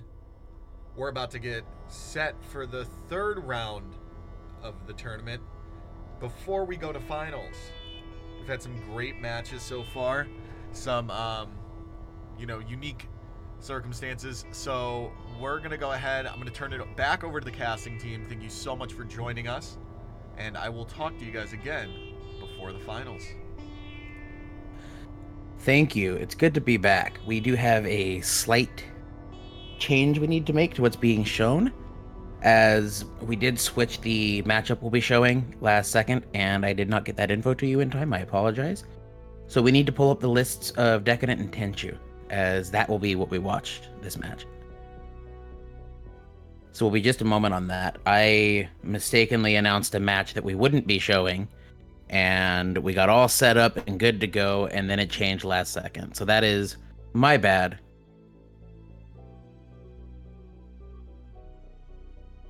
That is okay. I was going to test myself and see how many times I could sneak in 2v2, V2, P2, Tenchuu in that match. But now I don't have to worry about that. Instead, we have Tenchuu on Rainbow Wizards and DecadentHamster, a staple now in the Mythgard Weekly Open. Yes. Playing that blue-orange deserts. I was really hoping when I saw that the first time I read it as blue-orange desserts. That would have been fun. Dishing out those just desserts to all of the opponents. We'll see if that is the case here. One of the few 3-color decks in the hands of Tenchuu. So I'm excited to see how this goes through. Complemented heavily by Rainbow's End, and of course Impel, a very, very popular choice among our tournament players. Reanimate, on the other hand, on DecadentHamster's side, not a power that we see nearly as often, but one that is very fun to play with. I've been messing around with it for the past week. Well, and we saw the buff to the Cobblejacks too, if I'm not mistaken, as well as the needing to banish one less. So it became a good engine of sustainability in the late game. Yeah, absolutely agree, and it's something that that has been working out pretty well for myself in the testing that I have done. You'll start to see more of the Mantid Man in the ladder if you're playing Mythgard on a regular basis. I'm a big fan of playing in the mornings instead of doing work. Luckily, none of my coworkers know that Mythgard exists right now, so they're not hearing this, and I'll still get away with it. I'm just kidding. In DecadentHamster's deck, we see those Dark Passengers, a card that we talked about briefly before. So Yes. I'll be excited to see how Decadent uses those. But I have to say I'm very excited to see how Tenchu's 3-color deck plays out. A literal rainbow of cards. I am too, because even when we've seen decks like this in the past, we haven't seen too many of them using these split gem these split gem picks. And we see not only Tenchuu using them, but using a lot of them, using 7 of them. I don't think we've had 7 multi-gem things in the same MWO one time. I think the most we had was 2 one week, and it was split between 2 lists. So Tenchu's definitely looking to lean into that multi-gem casting cost and look to do things with it, and I'm excited to see it. Yeah, it shows the natural progression, the natural evolution of deck building, tuning, and then definitely comes down to piloting. There's a lot of very difficult choices that have to be made when you're trying to get to those gem requirements in these 3-color decks, especially when there's so many of these multicolor cards that exist, like Bulwark, Plague Maidens, and then the Revolutionary. Yeah. Very, very difficult to get that correctly if you're not paying attention to where your mana and your gem count stands. And it looks like we do have folks jumping into game now.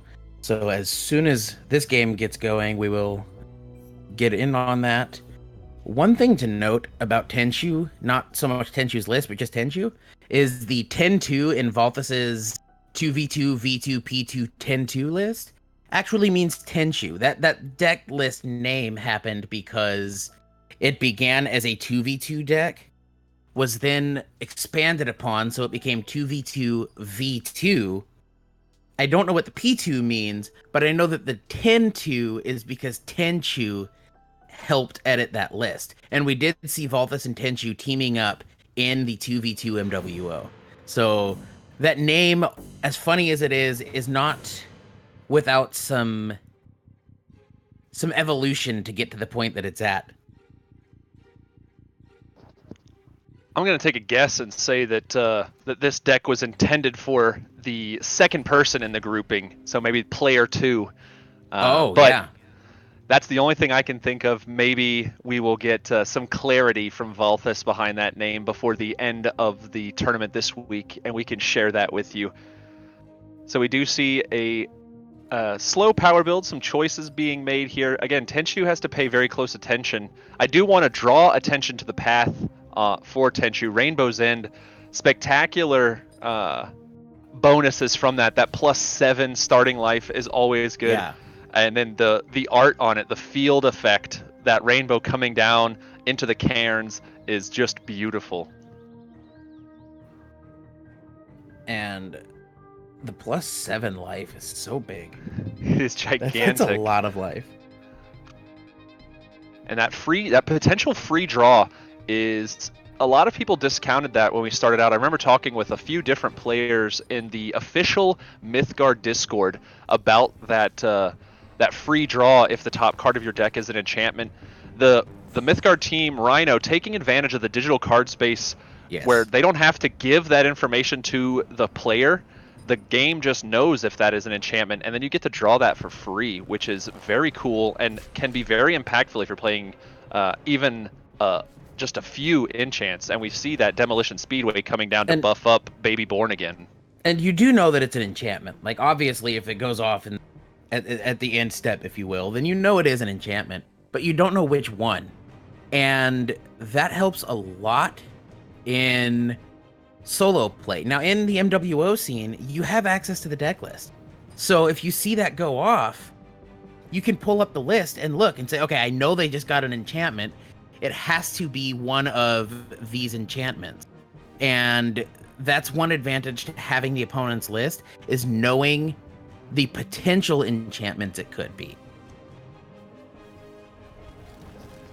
And one of my favorite things in this game is something that we just saw take place. This combination of Dust Devil just bringing the desert with it, and you see DecadentHamster's board. We saw a little slice of it in one of our previous secondary games, but the field filling up very quickly on DecadentHamster's side with that arid wasteland that keeps excuse me, that keeps the additional threat moving is just fun to see. And again, that extended art, once DecadentHamster fills that side of the board with all that sand, it's always fun.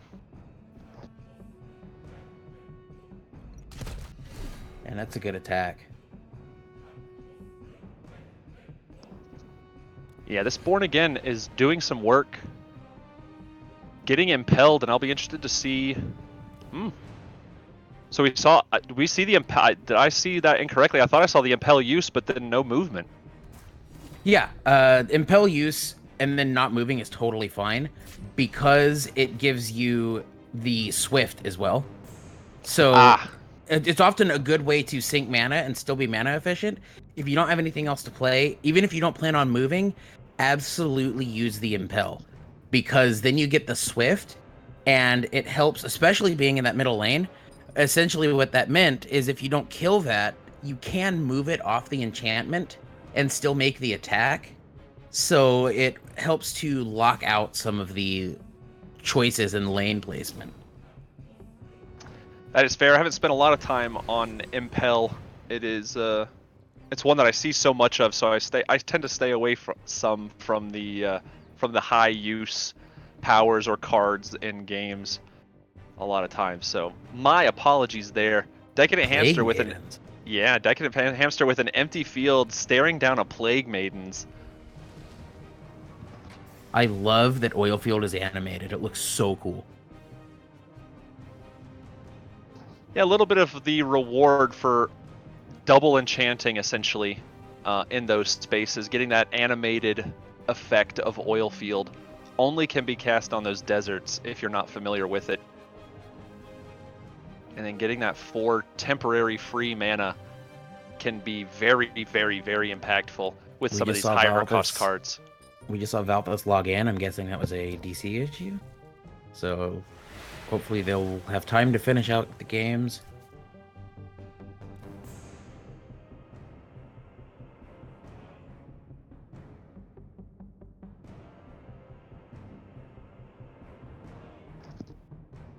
And this sorry, I almost said Manticore because that's what it looks like, but Marticore coming down for Decadent Hamster. This Chimera having Awaken and Demise, very strong card that we haven't seen a lot of in the past. You think that name is intentional, kind of like a play on it? I think it probably is. Yeah, it's almost like Martyr because it has that demise.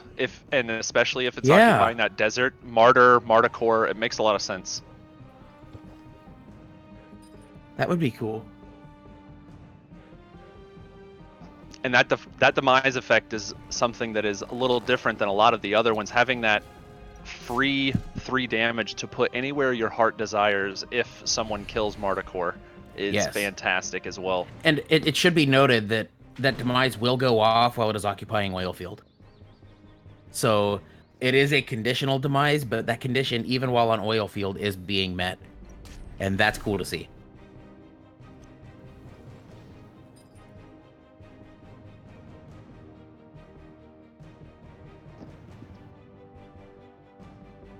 So a lot of choices being made here. Interesting, very well thought out. Both of these players not strangers to the game, and it's very much showing in their placement of these minions and the way they're making their attacks. Decadent Hamster filling up one side of the board, Tenchuu striking back, having the other side of the board controlled by that Plague Maidens group on top of the Demolition Speedway. They're going to trade damage here back and forth, it looks like. And somebody's going to have to make a move here to control what the other player is doing. And I'll be interested to see who makes that choice. Decadent Hamster with only 2 cards, Tenchuu with double that 4 in the hand. Well, and Decadent's putting out twice as much damage on these attacks as Tenchuu is. So while Tenchuu has enough life at the moment to continue doing this, that is not going to always be the case. Oh, we see the Plague Maidens just activated again. That was actually kind of cool. It would have been nice to get the last minion kill, but now Tenchuu's ahead on this exchange of life that we talked about. You know, it was twice as much damage going to Tenchuu as what Tenchuu was putting out, but now Tenchuu's ahead on these exchanges. That was cool. Yeah, I was just about to ask you to explain it, and you did a fantastic job. The follow-up with Einhajar Thane as well is very strong for Tenchuu. Again, we talked about it briefly before. If Decadent Hamster doesn't have an answer, Einhajar Thane will just continue to recoup those hit points as Tenchuu takes care of these smaller minions.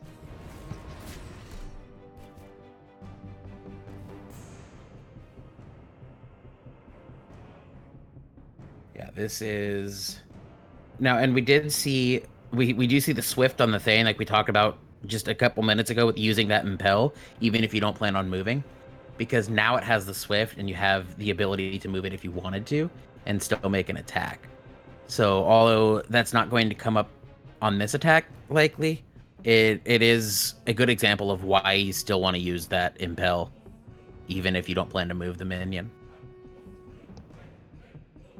Yep, and while these decisions are being made, we did see that Cobblejack come down from the use of Reanimate, and Malficia, one of our longtime viewers of the MWO, giving us a second take on the Marticore, a grumpy Manticore, Marty being a slang term in England for grumpy.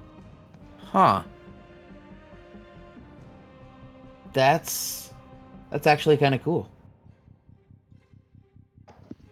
Yep. So I'm interested to see here. We see the 2 Born Agains in Tenchuu's hand, but not a lot of places to put them right now that aren't just completely contested. Man. Instead, the very clear choice of bringing in this Goliath Spider, deadly Goliath's being web. One of the strongest. Goliath's Web has messed me up all week long. I have been hit by it many times Goliath's as well. Web so many times this week. Yeah, it is. It is troublesome at the very best. And that's a theme you see in a lot of different games, and I'm glad, Mythgard does a very good job of being original, but having spiders be deadly is something you see all over the place, and I'm a big fan of that continuing here. It's that threat that carries over. You can never get away from them. So, big hype for that, and the art is just terrifying. They have taken some strong liberties here to be a little bit darker. Goliath's Web showing that thought process, as well as a lot of these demons and Jinn that we've seen over the course of the MWO today as well.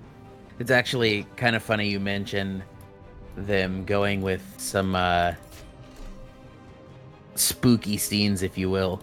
I was hyped about the potential of playing this on my Nintendo Switch, and I mentioned it in chat, and Fu actually gave us some context that although they wanted to go to Switch, evidently Nintendo wasn't too keen on the visual theme, and so it looks like that may not happen. At least that was kind of what I was led to believe by Fu, which I was kind of disappointed because I'd love to lay in bed and play on my Switch, but I love the visual theme of this game so much that I don't mind getting out of bed to play it.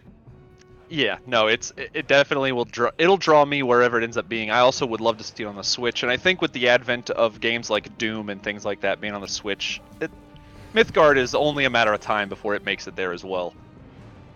We can all hope. Yeah. So, Revolutionary Totem is a card we touched on when we were talking about the deck lists. It's not a card that we have seen nearly as often as maybe one would think, and it's probably because of that restrictive gem cost. But man, it does work unless it gets killed by Dark Passenger that's on the one thing. of these Dust Devils.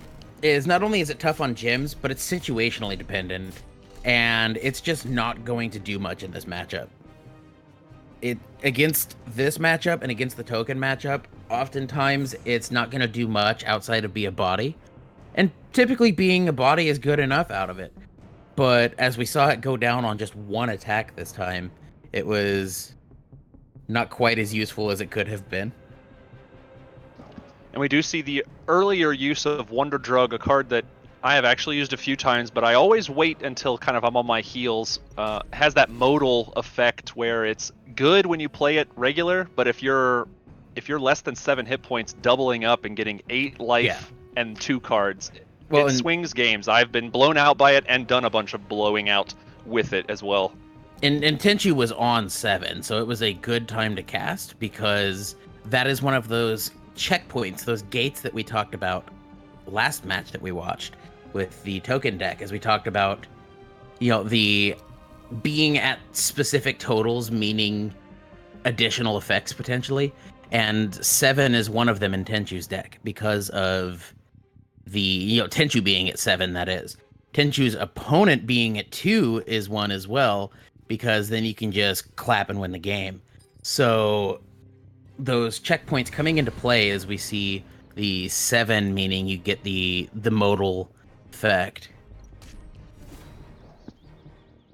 And Gallows Boy, before I got to say anything, I was going to actually give you some credit. Gallows Boy is a card that you were high on from day one and has just grown in popularity. It's a very good card, and the art on it, again, that's just beautiful. That glowing sword standing over the very dark kind of surroundings.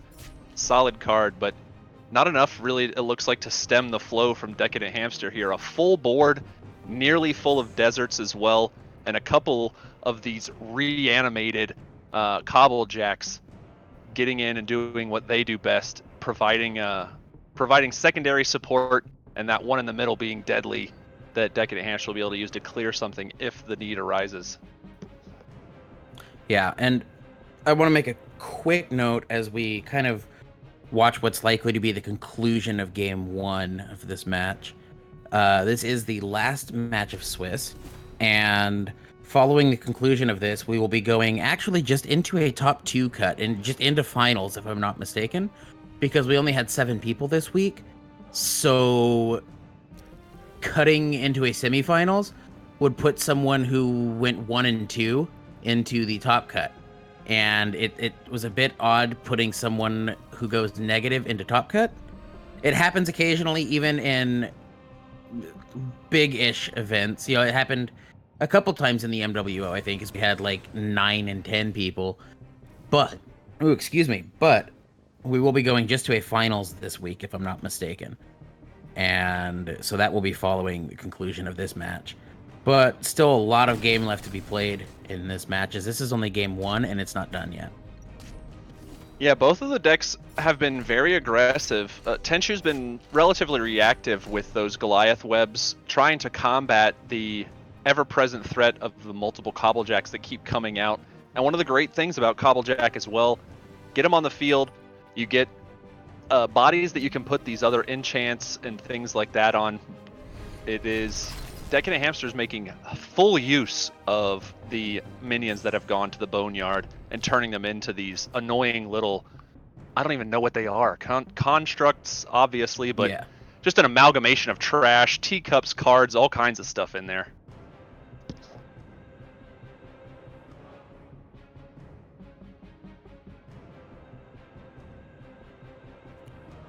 It's actually, if you look at Cobblejack, it's a lot of pieces of some of the stuff within the game. Like we see, I think that's the head of Snuggles. And we've got the candy canes. Yep, you see the mask over there to the left. Yeah, it looks like the yeah. sword on the hip. It is So a bunch of Cobblejack cards seems to amalgamated be- together. Yeah, there's this pile of a lot of in-game stuff.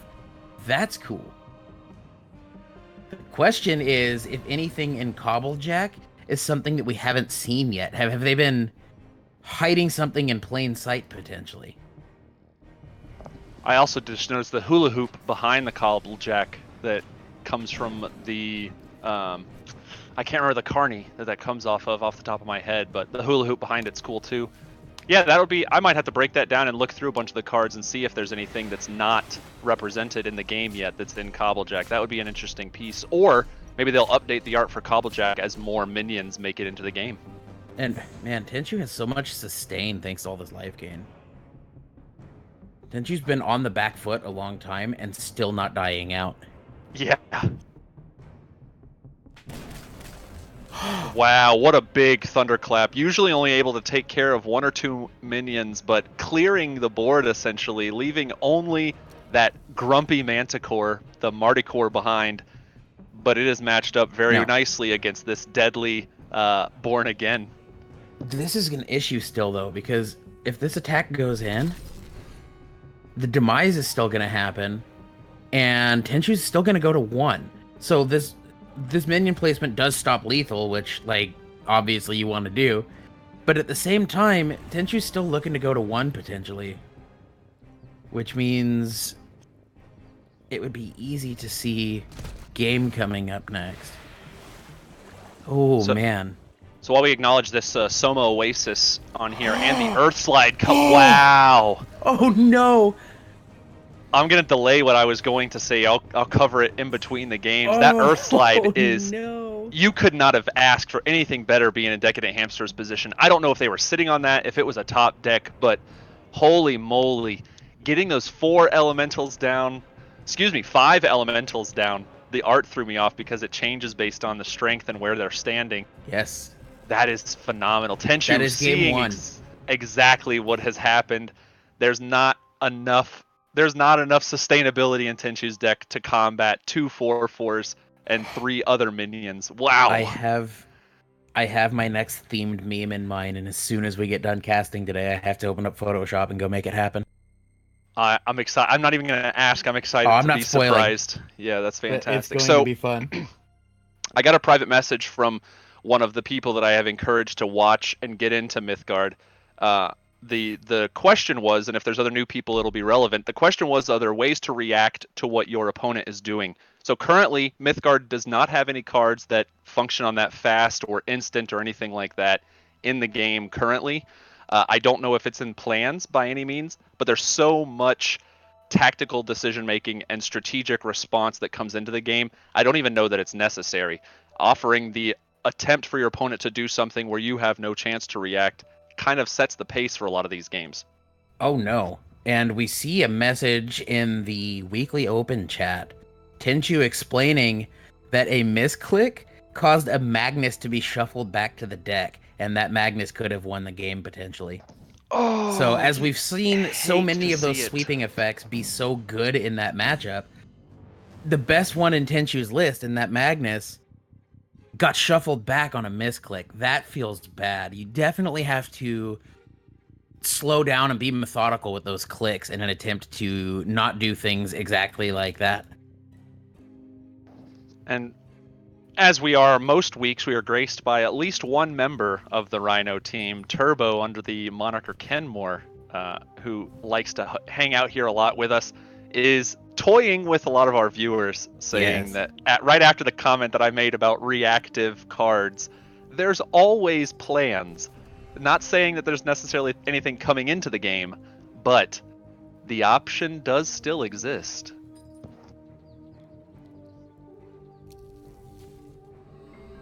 Oh, and we do have Denwat posting a Q&A. It looks like, I'm guessing, one of the devs posted on that subject as well. So hopefully those of you who have been asking about it have access to the Twitch chat and can see what was posted. Because it's a bit of a wall, so hopefully you can see that. Yep, we might just read it out for people who don't want to read stuff here in a minute, but we do see the game kicking back off between DecadentHamster and Tenchuu. Again, that 7 hit points being, that 7 additional starting life being very impactful, making Tenchuu quite a force to be reckoned with. That avatar matching up quite nicely, but DecadentHamster starting out with that Dust Devil to get those desert sands a-blowing across his side of the field is definitely a strong opening play after that mana build for the first turns. Yeah. No, what this does, though, is this does limit the places you can play the next one. Because if you play that Dust Devil one off the middle lane to the opposite side of the field, you actually limit the ability to Sandscape because you wouldn't have enough open unenchanted lanes. You can still activate it and you can do it, but you actually lose value on that Sandscape. So it is likely that we will not see a Dust Devil played on that lane one off middle on the opposite side of the field, simply to avoid cutting into the utility of Sandscape. Another card that's near and dear to my heart as well, being played by Tenchuu, Academy Analyst. My day-to-day job is an analyst, and I actually have a blown-up version of this card's art, the full art from the collection behind my desk, and I get asked about it all the time. I'll make sure I take a picture and throw it up on Twitter in the coming weeks as well, or coming days, excuse me. Kenmore continuing, Turbo, for those of you from Discord, continuing to tease us. It would be interesting if purple cards existed that you could play on your opponent's turn, followed by a nice ellipsis, alluding to the possibility that purple may have some more off-turn effects that show up. I'm so excited to see what else they have lined up in that. Like, we've seen stealth, and it looks like a fun mechanic, something that I would definitely love to see and make use of. And I'm definitely thinking that stealth may not be the only new thing slated to show up. So I'm excited to see what new gameplay possibilities we get with that inclusion. Absolutely agree. And we see by use of Bulwark, one of the staple arts in the game, used in a lot of Rhino's official releases. Bulwark giving that additional toughness to Academy Analyst. She is now quite large at 1/6, and as long as Tenchuu can keep casting spells, she will build the ability to keep divining 4 cards at a time. Yeah, that's such an impactful divination. That is a lot. Oh, and a big Wow. reveal here in chat as well. On release, I'm assuming full release of the game, you'll be able to get 4K card art for any card that has gallery art. Directed specifically at me. You have no idea how much that means to myself and plenty of my friends that are such huge fans of the art in this game. Having 4K art that I can plaster all over the world is going to be a blast. I'm so happy. You have no clue. Oh man. Yeah, I'm awestruck by that. Giving us access to that, and the fact that all of the art is also labeled from the artists. Being able to give credit is phenomenal. It's something that a lot of card games recently have not been doing well.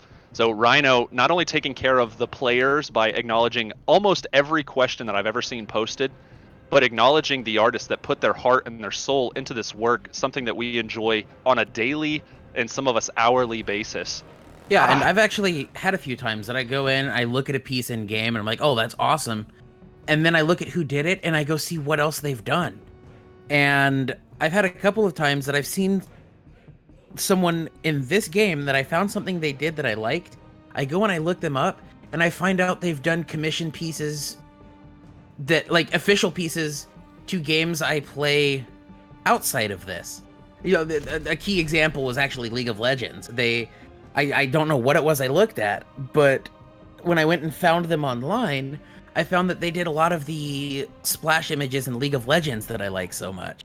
And it was so cool to see that and actually find who did something else I like, because the additional time was taken to include that in this game. Yeah, it's something that's overlooked. We want to be able to give credit. So we did see in those turns where we were talking that Demolition Speedway coming down underneath the Academy Analyst, making her even more of a threat, not only because Tenchuu will be able to divine as power builds, but now she is a noticeable threat for just attacking with that 3 attack now up from the 1. Yep. That is an imposing minion.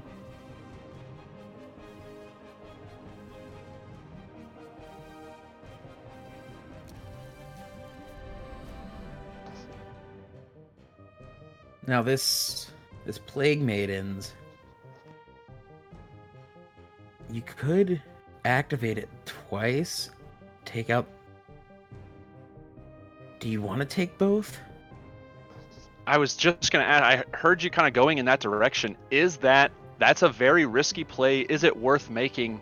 Is a decision Tenchu's going to have to make. We don't know what's in Tenchu's hand, so it could be very advantageous to do. The decision I'm looking at now, not seeing what else is going to be played, and we'll see nothing else played, is you can activate it once to take out the Dust Devil, and since Plague Maidens can't attack anyway... Okay, this is going to solve the issue I was just about to talk about. Yep. I was going to say, since Plague Maidens can't attack anyway, activating it once to kill the Dust Devil would put the Plague Maidens on 2, and the 2/1 at that point can swing back and kill it. So you would want to activate it twice to get it off.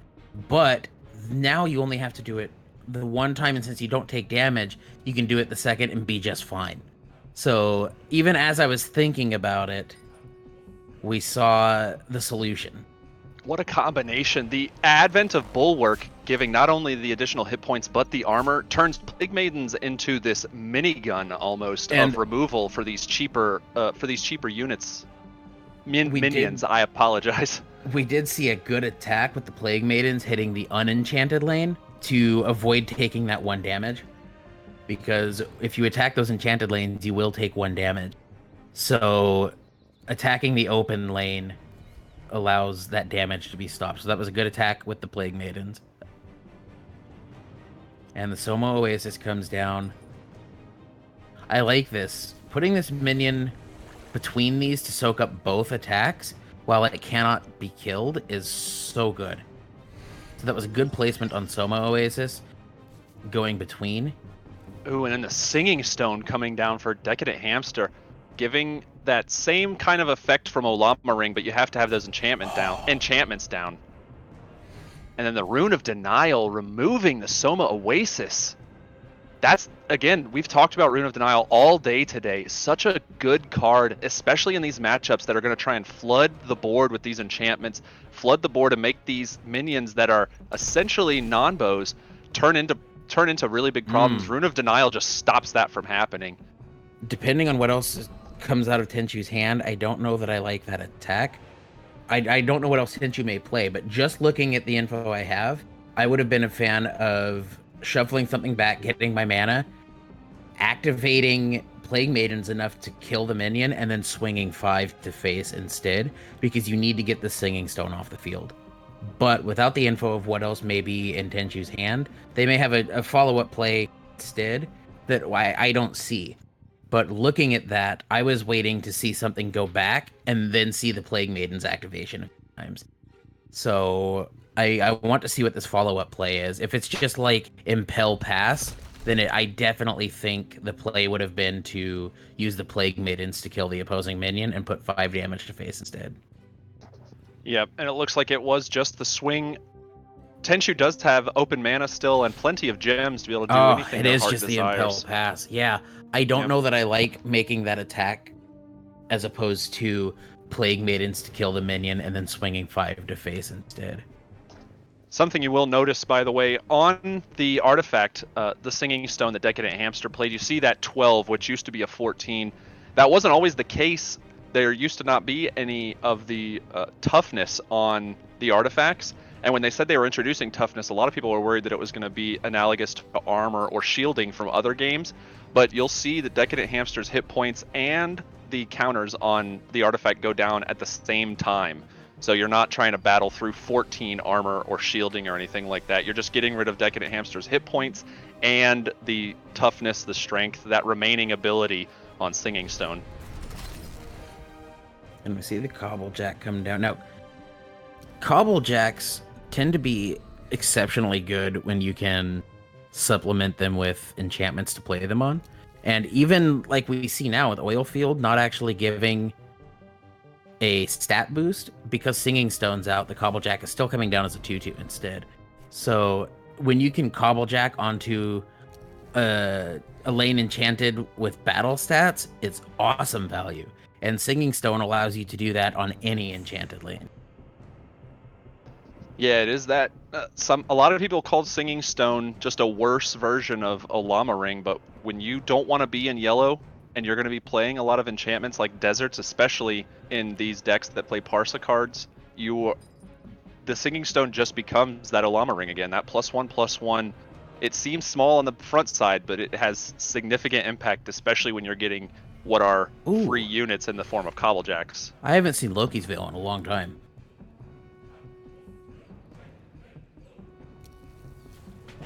I hadn't either. I actually had to mouse over it to see it. Unsuppressible has that Awaken to get target an artifact or an enchantment, and then the Occupied effect is phenomenal. Yeah, so it looks like it's locking out the oil field, which I like. I also like that if you just highlight it, it tells you what it's selected. Just like in the text, it adds it like a line of text. Yeah, it is definitely so it is an intuitive use. And we did see the Magnus come down, get rid of the remaining minions on DecadentHamster's side of the field. Decisions have to be made now. That Magnus, a 4/4 body with essentially no powers now, is going to be something a little difficult to deal with for a bunch of these 1/1s and 2/2s. Yeah, I think... Well, you can just continue to chump it, though. I think we may see... we'll just see a Magnus. Okay. We'll see the twins come down. So we got a Magnus on both sides of the field. And I cannot believe that Academy Analyst has been able to stick as long as she has. She's done a lot of work for Tenchuu, filtering through those cards with the use of Divination. Yeah, and this slide not as impactful as the last one, but definitely not bad.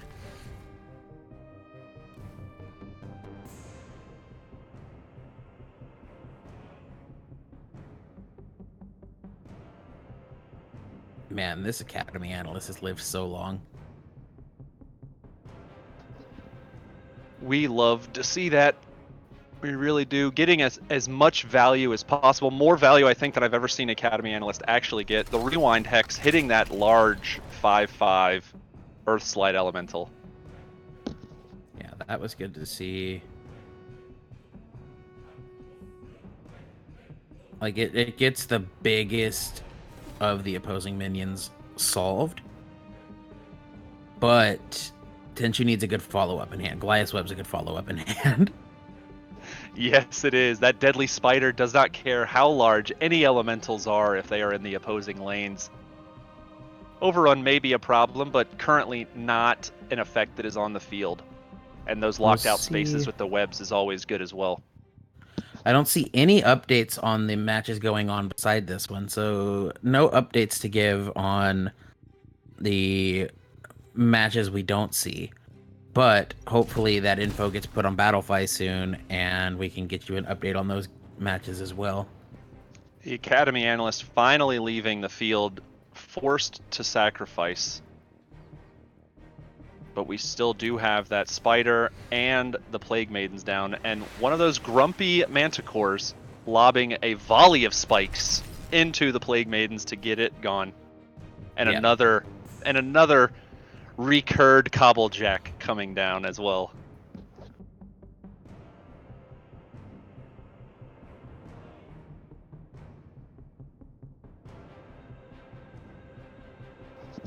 That Cobblejack's boots are way too big for this body, by the way. I like that Cobblejack a lot because when you do this, now you have the swing back to actually kill the deadly minion.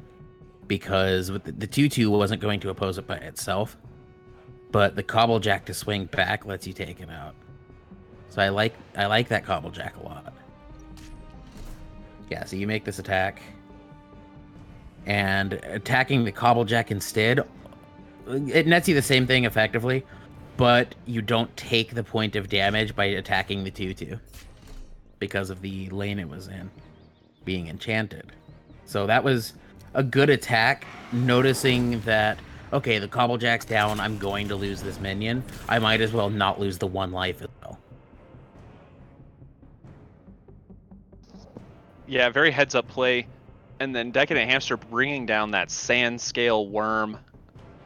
Terrifying art for a terrifying card. So many keywords. Swift, Overrun, and Teleport. And then gains that Swift and Teleport, obviously, because it is occupying one of the remaining desert enchantments. Come on, Tenchuu, show us a top deck slide. Let's let game 2 be decided like game 1 was.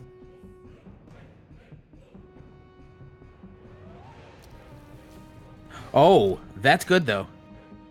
We talked in game 1 about that not being too effective in this matchup, but Singing Stone is going to help it be still. Like it would be good against both of these minions anyway, but the Singing Stone buff does help to lock out some minions potentially on swing. Oh, excuse me, on swings. So I like that totem's going to be highly effective at this point in the game. Yeah, it's good to see the swing of it being a desperation card in the first game, and now a card that has significant impact on the board, just like you said. DecadentHamster has to make some decisions here, playing some smaller units in the form of another Cobblejack. I don't think we have a toy maker in the game, but the flavor on Cobblejack, bits and bobs and scraps. You see, this here Cobblejack runs free. And that is a big Cobblejack, a 3/3, not locked down by the Revolutionary Totem. Yep. But, oh, well. It is locked down by a Troika Sect, though. Yeah, it was big. Once upon a time. Cobblejack is now just a little 0/3 wall. Still relevant, just not at its current stage. Yeah, the Revolutionary Totem's not attacking. Yeah, that's the thing, is it does make a block, but not against Totem anyway. Totem can't attack, so it's not a big deal. But it will help to make a chump block eventually, and that's still good, but not as good as getting to attack into that Totem and get it off the field. And we see these decks are very fun to watch against each other. DecadentHamster trying to fill their side of the board up with as much desert as possible, get that extended art. Tenchuu, on the other hand, in this game, just has 5 gateways to different worlds, essentially. We have webs and veils, all kinds of stuff in enchantments on their side. Academy Analyst coming down on the opposite side. The Loki's Veil is not being occupied, which isn't shutting off this oil field. I thought we might have seen a movement. Like, we can't move the immobile totem, but since the 6 attack minion can't attack anyway, I thought we might see Magnus use Swift and move into the Loki's Veil to shut off the oil field. But that does not seem to be the case. And I don't know, I think I would have wanted to block up that Loki's Veil. I would have to agree with you, and it would have stopped these turns from going the way that they have. I think what is happening is Tenchuu is playing a little bit close to the guns on here, does not want the Revolutionary Totem to be able, or does not want the Revolutionary Totem to die and re-enable that Marty Core is the only thing I can think of is why Magnus is staying over there. And a quick update, Swellzong and Valthus still in game 1. That is why we haven't gotten an update on Battlefy with those yet. So that is a game 1 still going on. Sounds like we may end up seeing that following the conclusion of this match potentially, should this one go 2-0. That Academy Analyst getting buffed up again, up to the 6 maximum life, and has the energy to be able to divine at Tenchuu's desire, which looks like it's being used right now.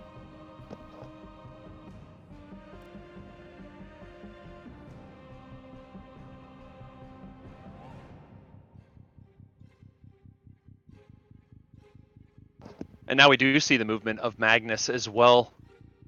A slow jaunt over closer towards Loki's Veil.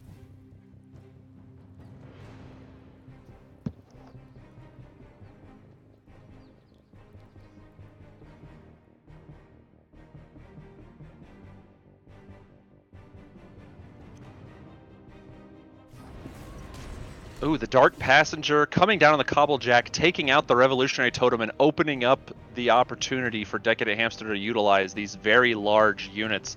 The Marticore and the Worm, both being at 6 attack, are now back online and ready to fight. Yeah, and we should note that time is coming up in like 2 minutes. And then we will go into that 15-minute extension as we've talked about.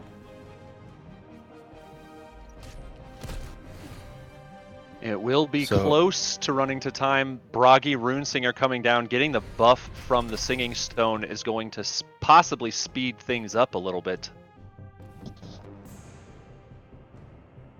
So as an update, the Valthus Swellzong match that we thought was in game 1, what happened was when we initially got them into game, Valthus had a disconnect issue, and Swellzong, being the gentleman he is, said, hey, look, it was, we hadn't played much yet, so let's just jump back to game 1. And in doing so, Valthus said, cool with me, thank you, but if we go to time, I do want to give it to you because of the issue we had. So as we've looked to go to time, they just finished up game 1. Valthus is conceding game 2. So that is going to be a 2-0 to Swellzong. And in the time it took me to say that, Tenchuu gained a bunch of life and played a bunch of dudes. Yeah, we see that slide come in, doing exactly what you were hoping for a turn or so ago, filling up Tenchuu's side of the board. But DecadentHamster is not necessarily in a terrible position, with plenty of minions on his own side and a couple of open spots, but that one card in hand looking a little anemic. Decisions have to be made.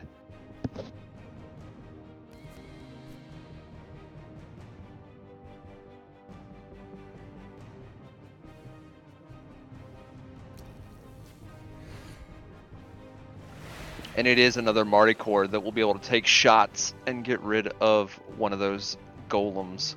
Elementals, I apologize. What a field. Hey, could you imagine walking into this game right now if we had been watching the other one and seeing this board state and these life totals? Joke. So both matches beside this have ended in 2-0s. Capocchio and Valthus each losing. This is still 1-0. We have gone into time, so we will now be looking at a 15-minute extension. At the end of that extension, should the match not be decided, the game will be ended, and the highest life total will win that game. Should that decision cause a tie count in the match will go down as a tie because this is Swiss. If that happens in Top Cut, since you cannot have a tie, we'll play out one last game in full, and that will decide the match. But because this is Swiss, the match can end in a tie. So in 15 minutes, if this game is not decided and Tenchuu has the highest life total, this match will end in a tie. But if Decadent has the highest life total, this match will end in a 2-0.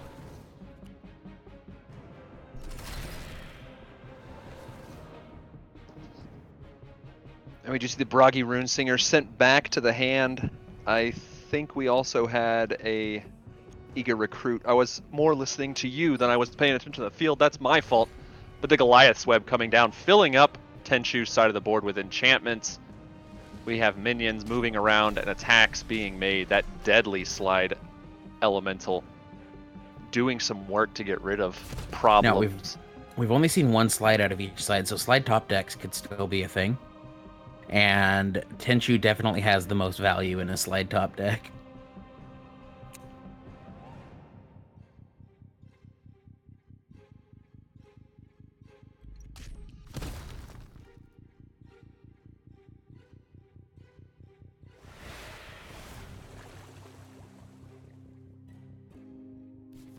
And I like the gem setup we see with Tenchuu getting mostly blue, but then keeping yellow ahead, because you have a lot. Tenchuu has double yellows, and keeping those gems open is awesome. So you can play a double yellow and then also play a yellow X dual gem as well, because if you had 2 yellow instead, you could not do that. Absolutely strong choices on the burns that were made by Tenchuu to get to what is arguably the perfect gem setup for the way this deck is laid out. Yeah, this is the ideal gem setup in this deck. And sometimes that happens, and sometimes it's unavoidable that you end up, I have to have the mana, so although I'm losing the gem that I want, I need this mana. And that can cause issues in a late game situation. Seal of Exile, though, that was big. Yeah, I'm glad you addressed that without going too much further. Seal of Exile could be swinging the game in the decision for DecadentHamster. Unless we see a slide top deck, I think this may be game. Yeah, Tenchuu that Immortal Parts of the Recruit. Finally finished now. This is tough. Tenchuu looking at the options here.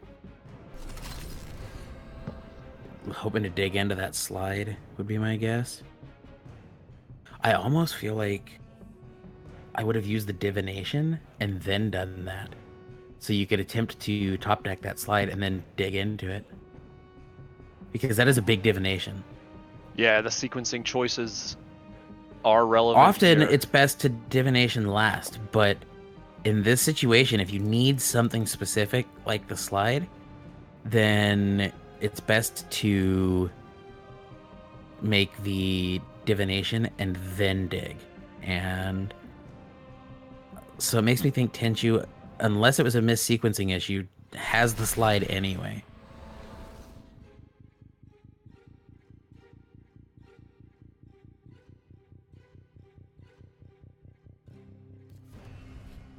Oh no. Yep.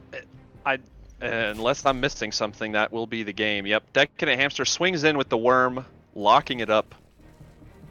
Unless that was the move action available still and we missed the divination. But I don't think Tenchuu used divination. But that will do it. It does indeed. Whew, man, what a series of games in there. Wow. Back and forth, back and forth. Very exciting matchup between those two players. Yeah, it was. That was, hectic. I don't clap into a mic often, but just imagine that I have the slow clap going on for them. Fantastic showing from those players. And I think we're going to start calculating for the finals pairing.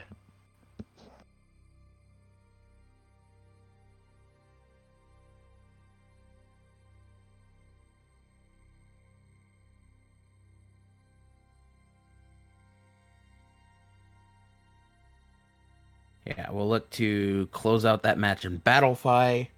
And as we do that, why don't you talk to us a little bit about the stats we see up at the moment? Absolutely. So we've been touching on the paths excuse me, the paths a bunch. All of the paths from today's tournament represented here. Journey of Souls taking up 4 slots. Turn of Seasons taking up 3, and Rainbow's End. I don't know off the cuff which one of our the player that had to drop, unfortunately, which path they were using, but these stats were put together before that drop took place. So forgive us on the math there. That was Pulp, I believe. So if we can pull up Pulp's deck list, we'll know. But I'm having a bit of an issue getting to it. Yeah, mine didn't load as well, and I was just rolling with it. But the most popular powers we see, again, that Infuse coming through, Impel still holding onto those 2 positions, and we've seen a lot of very strong use of the Impel. And that Reanimate, we saw a lot of Cobblejacks come down on the field. I would expect to see a lot more Reanimate on the ladder over the course of the next week, and then into next week's MWO as well, with how strong we saw those Cobblejacks performing.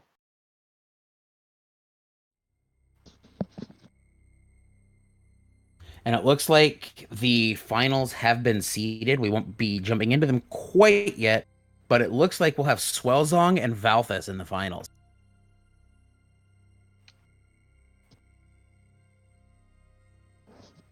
Both players on pretty aggressive decks that we will come into as well when we get there. I don't know if we're going to take a break before the finals, but again, for those new players, paths are those effects on the side of the board that change the way that you play the game. They give you those extra starting life, and then they provide that a little bit of an additional strategic and technical thought process behind there. The powers, a little bit more direct. Infuse, obviously, giving that +1/+1. Impel, allowing your minions to move more, and then Reanimate, creating all of those Cobblejacks that we've seen put to very good use over the course of the day.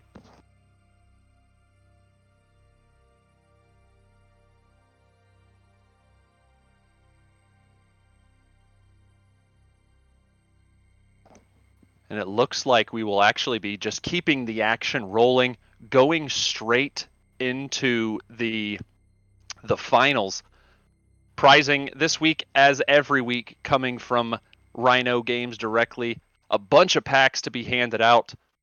Yep. To all of our players. If you want to get your free packs, all you have to do, sign up, show up, play some games, learn a little bit, have some fun, and then open some packs when you're done.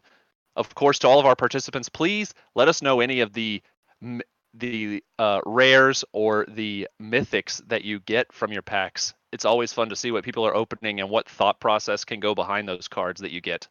Yeah, definitely. And I like seeing the fact that we have still, to this day, yet to have anybody who played in the MWO and not walked out with at least 1 pack. We have always had enough packs to give out that anyone who has played has gotten something out of it. And those people who play on a weekly basis, picking up, even just making it to Top Cut, picking up 7 to 25 packs a week, it's huge. Yeah, it is a great way to fill out your collection before we move ever closer to beta and the reset. You want to know what cards you're going to want to craft. So building that full collection, getting the opportunity to play with all of the cards without having to do hard crafting, this is the most efficient way to do it. Show up, not even sacrifice. Take 3-4 hours of your time, play these games. You're going to learn a lot. You're going to have a lot of fun in chat, maybe talking a little smack to your opponents, seeing how everybody else is playing, and then, of course, enjoying the smooth sounds of Noah's voice with whoever is complimenting him, whether it's myself or Brasiah, the MC for today's tournament. And speaking of him, if we could quickly get Swellzong and Valthus' deck lists pulled up, we can do a quick look at the 2 of them side by side, and then get them into game and get this finals match going. So we'll be just a minute as we get those deck lists situated. And look at that, on top of it, on the ball this week. I've been practicing this tongue twister in anticipation of seeing Valthus again. Valthus on this 2v2 v2 p2 Tenchuu deck. We've seen it played through. We've seen some of the outcomes, and Swellzong as well. Neither one of these players fresh by any means very versed in how Mythgard works, how the tournament scene plays through. I will be very interested to see how this matchup goes. The spread for these decks, if you see that middle graphic, the curves are almost identical outside of the little heavier weighted 1-cost cards in Valthus's deck. Everything else in there is all nearly identical between the two players. So we do see that little bit of late game in Swellzong's list that Valthus doesn't quite have, just because it's that token gameplay. You don't need to get to the late game, but it's possible. It's an option. But Valthus, while not looking to get into that late game as like the ideal game plan, that's Swellzong's sweet spot, if you will. Swellzong depends on these stuns to get into that late game, and then looks to just put up such big opposing minions. Can you say Swellzong sweet spot 5 times fast? That's another tongue twister for today. I cannot. But what I can say is that Swellzong is live at the moment on Twitch as well. Twitch.tv/Swellzong. We'll get a link put in chat. You can stop by, say hi, and even follow along with Swellzong's point of view, should you like to do so. And it's something that I've liked seeing. Swellzong has done the last few MWOs live, and then makes YouTube videos of the gameplay and posts them as the week goes on. So you can follow along with that and pick up on Swellzong. You get to not only see Swellzong's line of thought in these matches that we talk about, but you get to see the matches we don't show you. And that's cool too. Yeah, the utilization of these streamers that are playing Mythgard, whether it's during the week or in the tournament, going back and watching the videos or checking out their uploads to YouTube and learning from these veterans, especially in the current closed format that we've got. The player base is very small, where Rhino has given us all the opportunity to learn this game before it goes to wide release. Using those VODs, using those YouTube videos, and learning from these people who continue to do so well week after week is invaluable information. And you're going to see that play out as we get into this match live, as they get ready to go for those 25 packs for first place. It should be noted as well, I think I'm almost positive about it in chat, confident enough at least to say it, and then possibly eat humble pie should I be mistaken. But any packs that they win, they can actually hold. And once we get this whole new influx of new stuff, open the packs then and use them to pull said new stuff. So that is an option, holding these packs that you win in the MWO. So those of you who have been kind of on the fence about playing, if you want to save up packs, playing in the MWO is a good way to do that.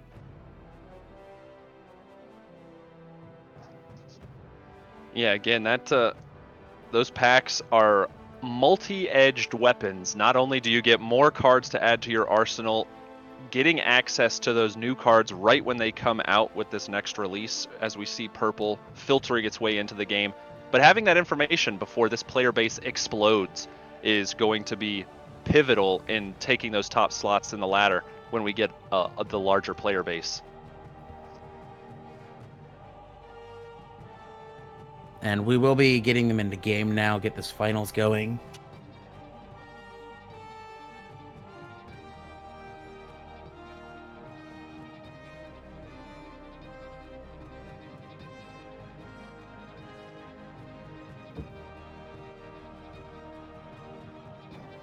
Yeah, remember to sign up for next week's MWO. It is our 10th week running this tournament. We would love for you all to join in. If you don't have the time commitment or the ability to play, join us live on Twitch at twitch.tv/Mythgard Weekly Open. You, of course, have the ability to follow anything your heart desires to be able to get in on that action. And it looks like Swellzong and Valthus are ready to exchange blows in this finals matchup.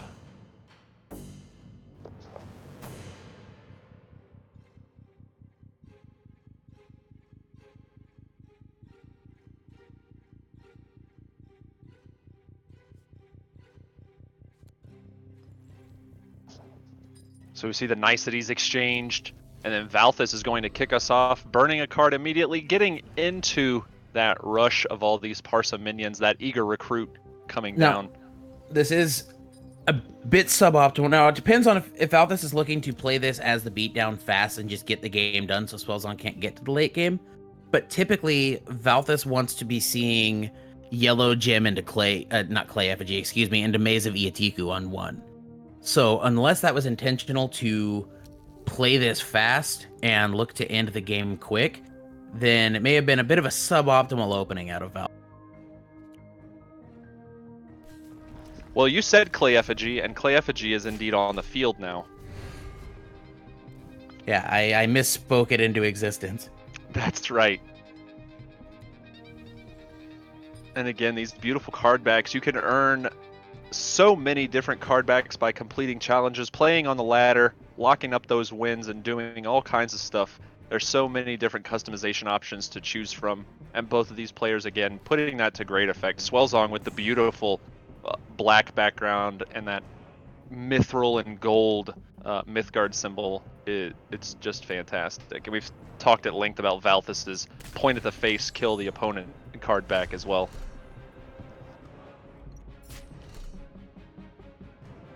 Now, I like a lot of what I'm seeing. This looks like both decks doing exactly what they want to be doing.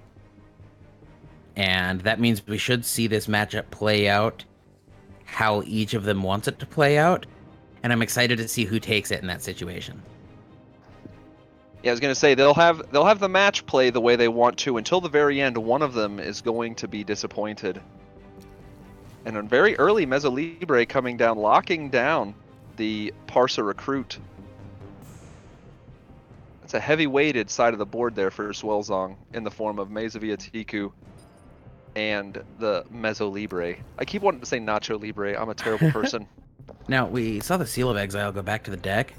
I almost would have been tempted to activate that and steal out the Mezzo now and get all of them out of the way. Because as we've seen last week, and then again this week, Swellzong's deck kind of depends on those to help get into the late game. And Valthus played last week, and I think they've played once this week as well. So unless Valthus was looking to just not stunt the gem quite yet, I would have been a big fan of playing that Seal of Exile just then. Yeah, I would be in agreement with you on that. I was also very surprised to see that Exile go away with the Mezzo Libre threatened. The second one was in hand. Okay. Much more sense, and the and then you get the Cadejo is a solid target. Ooh, that's a tough choice. Just like having to put this maze in the middle of the field. Yeah, I don't know about the maze choice, but I do agree with the removal of the Cadejo.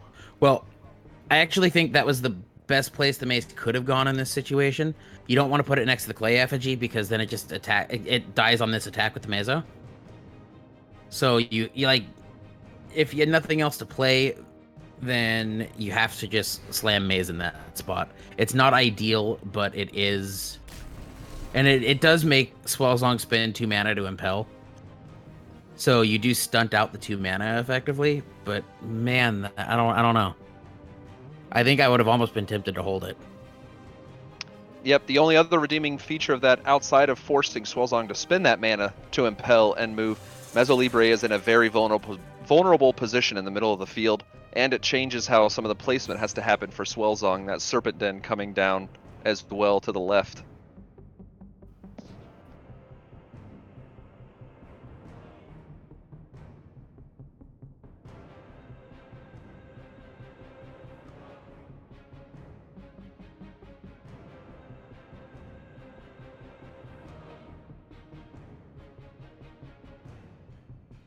Now, what do we have? Okay, I was gonna say, what do we see out of Valthus? Because this is kind of a pivotal point in this game, I think. I think Valthus needs to be on the downhill now. Oh, we didn't see the infuse to attack with the clay effigy onto the main. That feels like a bit of a misplay, maybe. Just getting into the habit of, okay, I made my mana and passed. But I definitely think I would have infused the clay effigy and swung a point on the maze, simply so maze would have to kill itself to activate. I was just thinking the same thing. That sap mechanic, something a little bit more original in the Mythgard space, spending life of your minions to execute different things. Maze of Iatiku, drawing those cards at the sacrifice of 3 life. Yeah, because like you didn't have anything else to do with that mana anyway. Definitely seems like a bit of a misplay in doing so. But we'll see what happens as the game goes on. I don't know. I feel like this is the point Swellzong feels confident in game 1, is coming up on this 6 mana, a lot of hand advantage, and the field's looking good. Like, I don't know, if I'm Swellzong, knowing how this deck plays, I'm feeling insanely confident at the moment. And loading up significant threats on both sides of the field. That Maze of Iatiku coming down on the far left lane provides a substantial blocker to stop the insurance broker from doing any more attacks. And then the incubation chamber occupied by the Einhajar Thane is going to be interesting for Valthus to deal with if it doesn't happen this turn.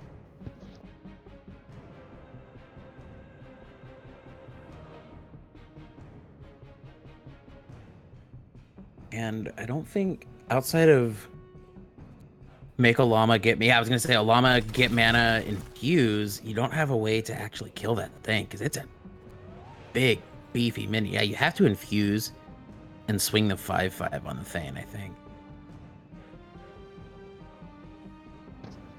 Yeah, one of the fun things about having a more intimate tournament, Valthus has let us know in Twitch chat that the quick play is what happened with that infuse. It was indeed a forget, but Valthus is trying to play very quickly because they want to capitalize on as much of the time as possible to be able to power through as much damage. So it was a little bit of a miss, very understandable considering the play style.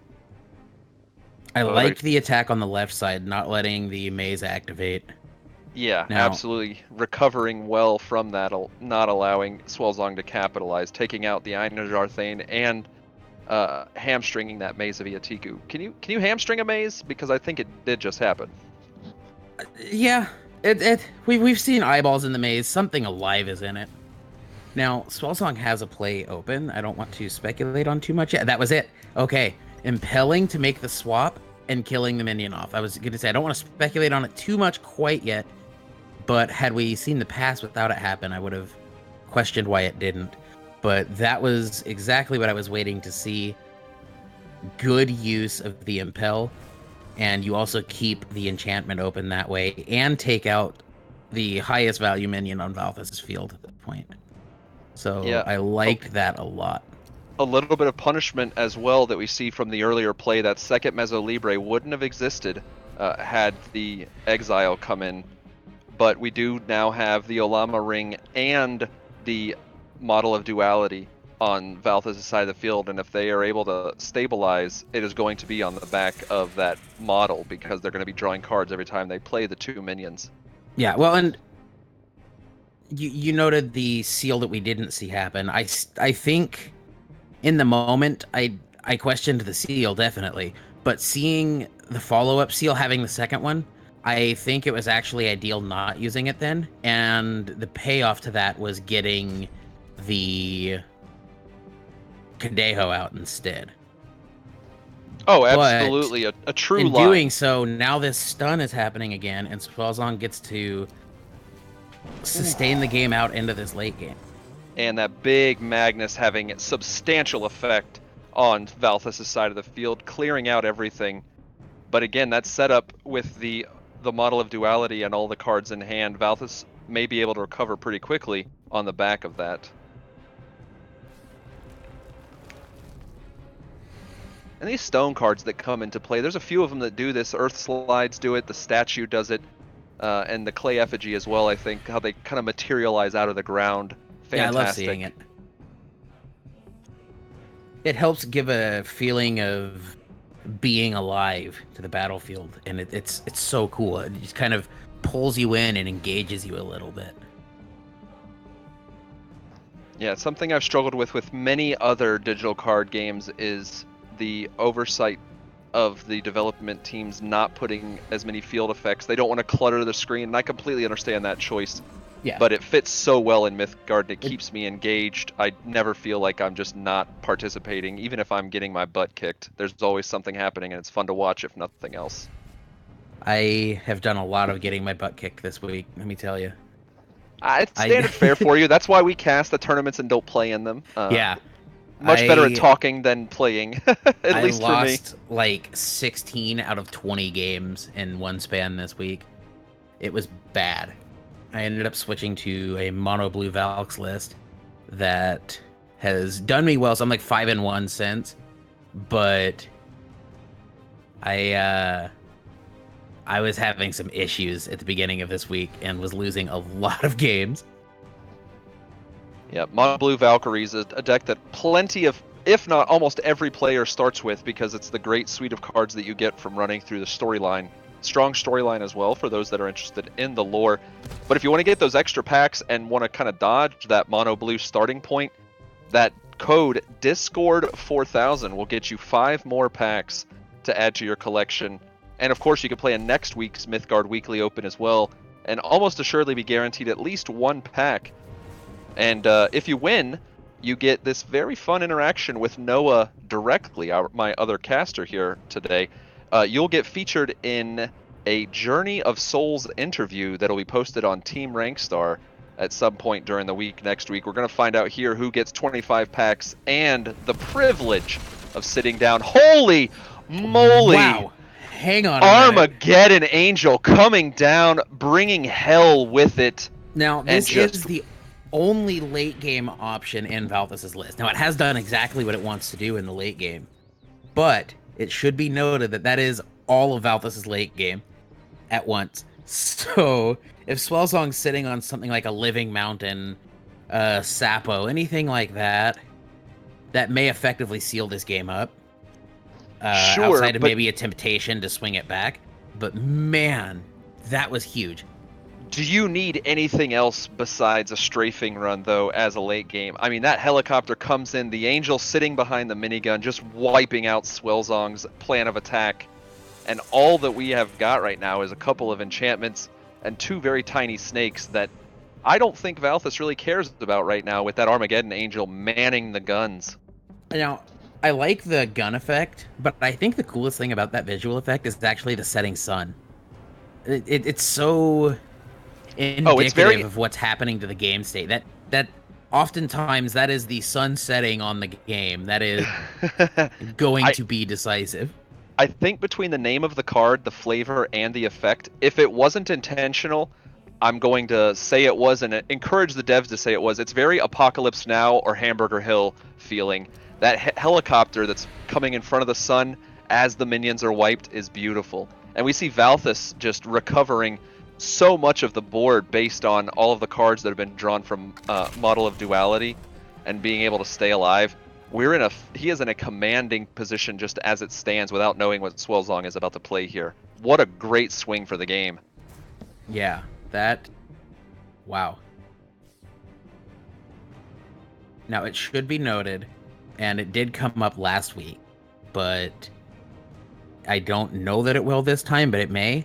In the finals, we do not have the time limit. We did in the initial couple MWO events, and it didn't end up coming up. But following what we saw last week, the decision was made to play an untimed finals, and so that the finals don't get decided on time. And those of you who missed last week's finals missed out on what, in my opinion, may be the best finals matchup we've had to date. I'd like to see this one top it, but that was between Swellzong and Envisi. Envisi ended up winning that, and you can actually catch that on the MWO YouTube channel. We do upload the VODs, and that will be time-stamped, so you can look in the little section below the video and find the timestamp to the final match. By all means, watch as much of it as you'd like, but if you missed last week's finals, you should absolutely go back and watch it. It was, in my opinion, the best finals match the MWO has had to date, and I was so excited to sit down with Envisi and talk about it. Yep. Yeah, we took a page out of Rhino's book. We listened to the feedback and recommendations to pull that timing off of the final round. And we do see Valthus with the dream set up right now, by the way. Spear of Destiny, Olama Ring, and Model of Duality, all complementing each other very well to make Valthus a very formidable opponent here for Swellzong to try and deal with. And the word you're looking for on the YouTube, by the way, was the description of the video, since you've been correcting me a bunch. I wanted to get that in there. A quick note that the page we took out of the book of the dev team was in listening to feedback, not in... listening to fan that, like, feedback. An untimed finals would be a thing. They have not, to my knowledge, said anything publicly about competitive play officially at this point. So we didn't mean to imply, and don't want it to come off as if we would be implying any kind of competitive play details on behalf of them. But the segue in that was intended to come off as the feedback, gauging feedback and doing so. They do such a good job at gauging and talking about feedback that they get. And it's been an awesome thing to have within the community. Yeah, don't read in between the lines on the things that I'm saying. Everything is very direct. Read in between the lines on stuff that Turbo is posting under the moniker of Kenmore. Read in between the lines of the hints that get dropped in the Discord. But all of my stuff is very literal. So, oh my gosh, this field, if you blinked in the course of the last 5 minutes, you're looking at a very different game from what we talked about. Temptation was a big piece to that change, as we see that Thane hanging out upside down now.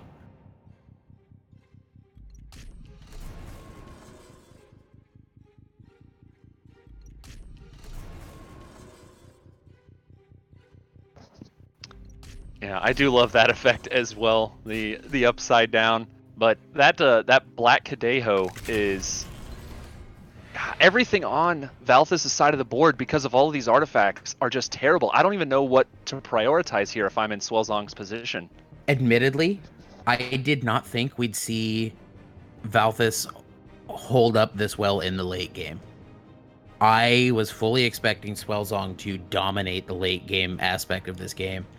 And Valthus has done a fantastic job at not only staying in it, but staying ahead even. Yeah, we definitely have the kind of Megazord or Voltron kind of feel to this deck. Valthus has all the pieces in place. Even the smallest of minions become a heavy threat with the advent of Spear of Destiny and Olama Ring being active at the same time. Yeah, and they give you essentially 2 bonus attack if you attack into the opposing lane. Like it's a lot. Even the 1/1 by itself to make off-lane attacks is fine, totally good. But the additional damage, should you choose to make use of that focused, often lets you make some awesome attacks. And it's also cool that focused does not only count when an opposing minion isn't. If you attack with focused to the opponent's face, it does actually up the damage. So it's not just minion combat. That focused comes into play a lot.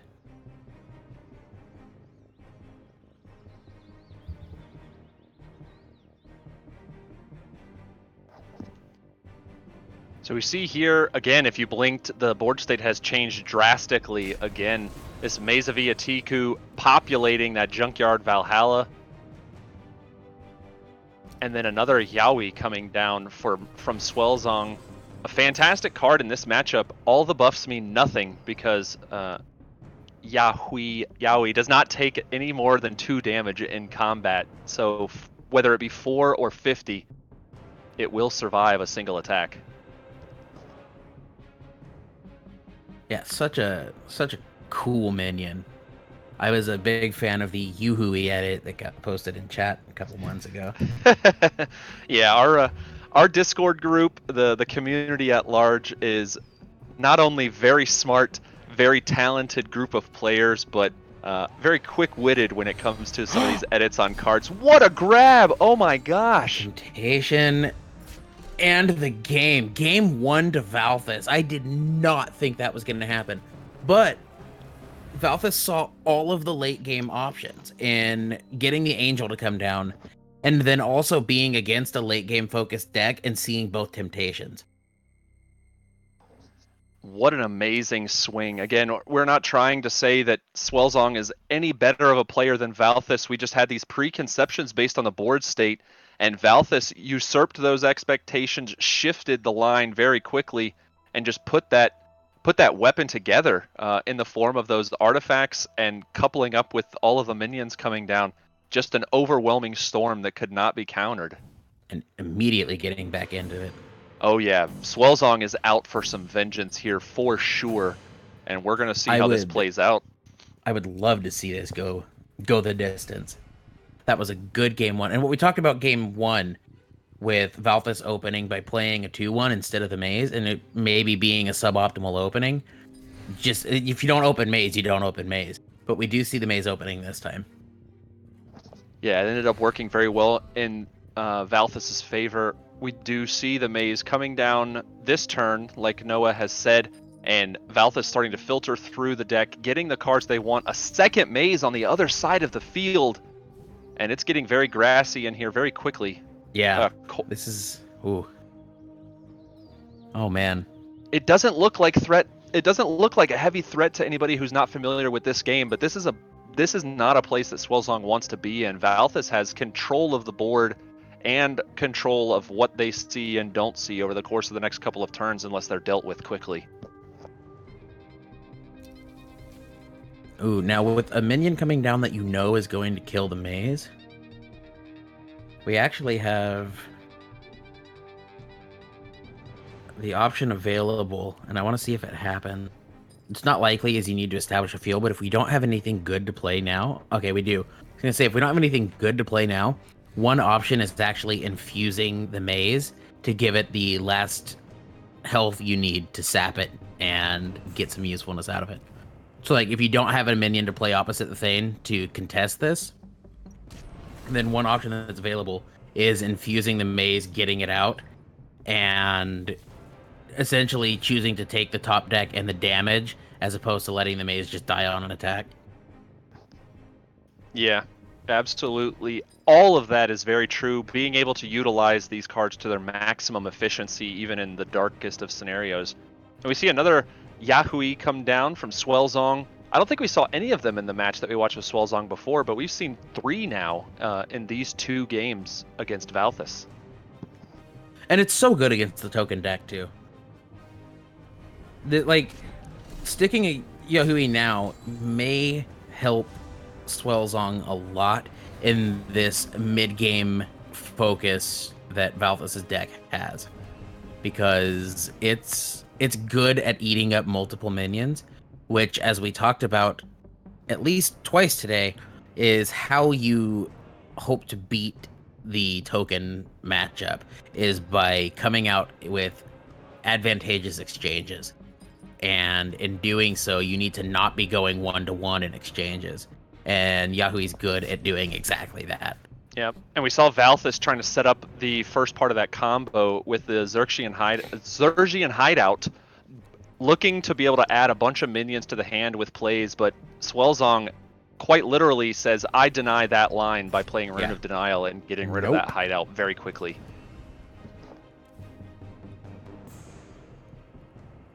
Yeah, and we see the other combination of that little grouping. Black Kadeho pairs up quite nicely with the hideout. You play the Kadeho on the hideout, get the other minions in.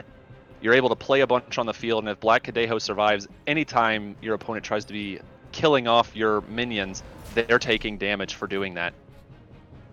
And the enchantment, Sacrificial Altar, a card that we have not seen as much of. Fantastic, and a great use on that Yahui. Oh my gosh, the and God helps Kadeho combo. Soul now, as we have the double Kadeho set up. Now, anytime a minion is played into the field, and anytime a minion dies, we will see those life points tick. This is how the token deck looks to win the fastest, is when you have the Kadeho combo out. And I want to see how Swellzong handles this. Yeah, some difficult decisions here. the Kadeho's one of many parody cards that we see. The Warrior Twins in yellow as well being another one that comes to mind immediately. Blanc and Judah. Yeah. Ooh, blighting them is a good way to do so. That is a great way. They still survive, but they but are you just shut much off, weaker. Yep. What, 9 damage? Yeah. You took damage on the death of the minion, but you shut off 9 damage. Well, 7 damage now, I guess. Valthus just getting every piece that they need. Such an efficient deck and an efficient gathering of mana and gems from Valthus to be able to play every piece that they want. They're drawing these cards. So Alama Ring is down. Swellzong is sweating a little bit that model could come down, or you could see the Spear of Destiny as well. The pieces are coming together for Valthus, and Swellzong has a lot of ground to make up. Well, and especially since Swellzong's about to lose his Yahui in a minute too. And the Kadehos will stay, meaning that as Swellzong looks to play back into this and establish a field again, the Kadehos will still be ticking off anytime Swellzong plays a minion. So Swellzong needs to play this one cautiously.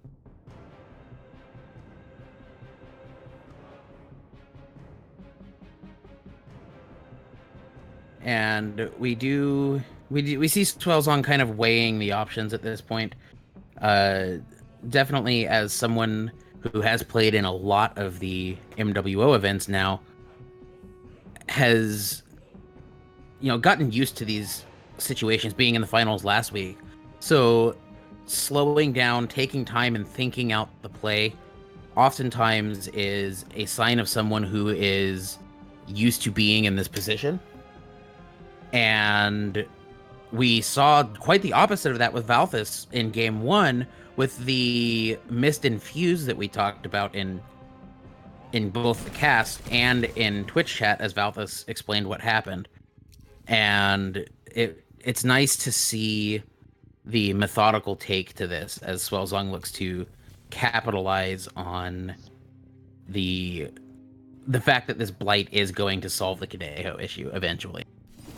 So, just to recap what we saw as well, that thunderclap followed by double maze to Viatiku, and then one of those mazes getting substantial value, getting put on that sacrificial altar, the extra card draw offsetting the fact that Maze of Iatiku is not going to gain those hit points because of the effect on sacrificial altar. It balances out quite nicely. Valthus responding with their own maze, and then Seal of Exile getting rid of Midwest both Halloween. of them. Oh my gosh, get out of here. Yeah, a lot of mazes until the seal. What an absolute unit of a Seal of Exile, taking out both of those mazes immediately. Wow, and, well that's done. Good.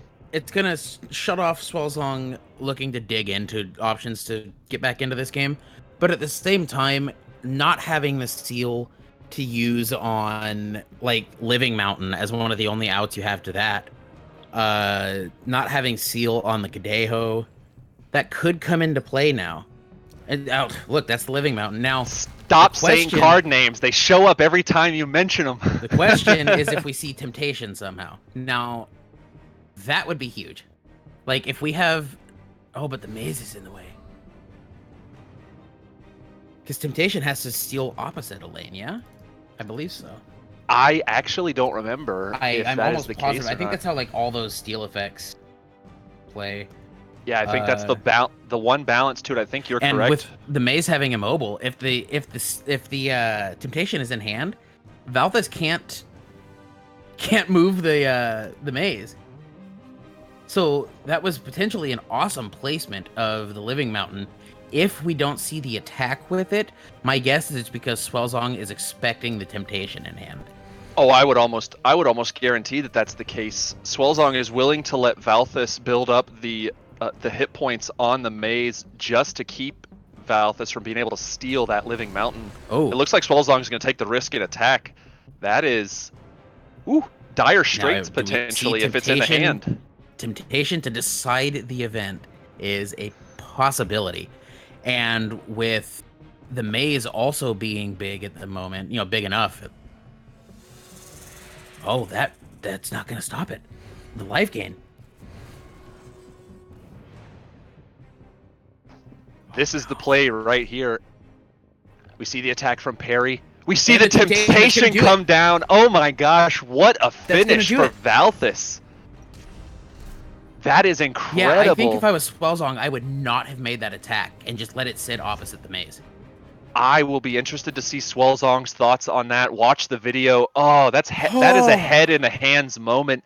A+ maneuvers. Valthus camping on that temptation, begging for that attack, and it follows through nicely. Valthus picks up the win. 25 packs, 2-0 in the finals.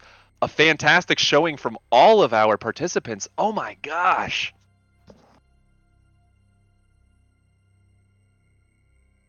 And I am checking Swellzong now to see if the thought about not attacking was a possibility.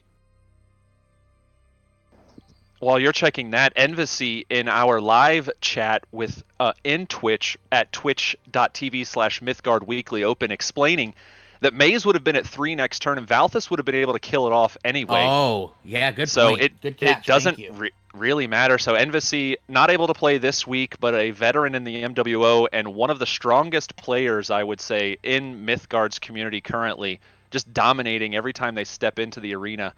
But Valthus, with the best deck name of the week, 2v2v2p2, Tenchuu, knocking down the tournament and locking up not only 25 packs, another notch in the belt on the Mythgard Weekly Open for Valthus, but also that ever coveted sit down with Noah over the course of the next week. Journey of Souls, you can look out for that on teamrankstar.com. It will also be posted in the promotion channel for Discord and, of course, in the official Mythgard subreddit.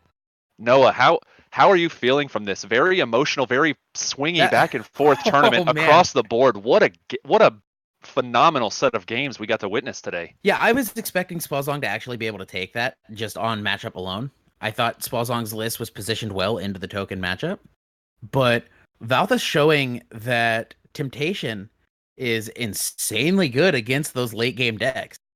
Like, yeah, Swellzong wins by putting up these awesome big minions, but if Valthus says, yoink, give me that, then suddenly Valthus is the one who has the good mid game and the good late game minion. Yeah, subverting expectations for sure, even if they were subliminal. That is what a showing from all of our players. Valthus bringing in an augmented 2v2 deck that just capitalized, builds up that Voltron kind of stance. And even if it's not able to get there, if you spend all of your resources up against Valthus and try and control that combo build, 1 or 2 cards, Olama Rings coming down, or Temptations like Noah outlined, they change the course of the game immeasurably, especially if you open up the opportunity for Valthus to take a card like Living Mountain. Wow. So good.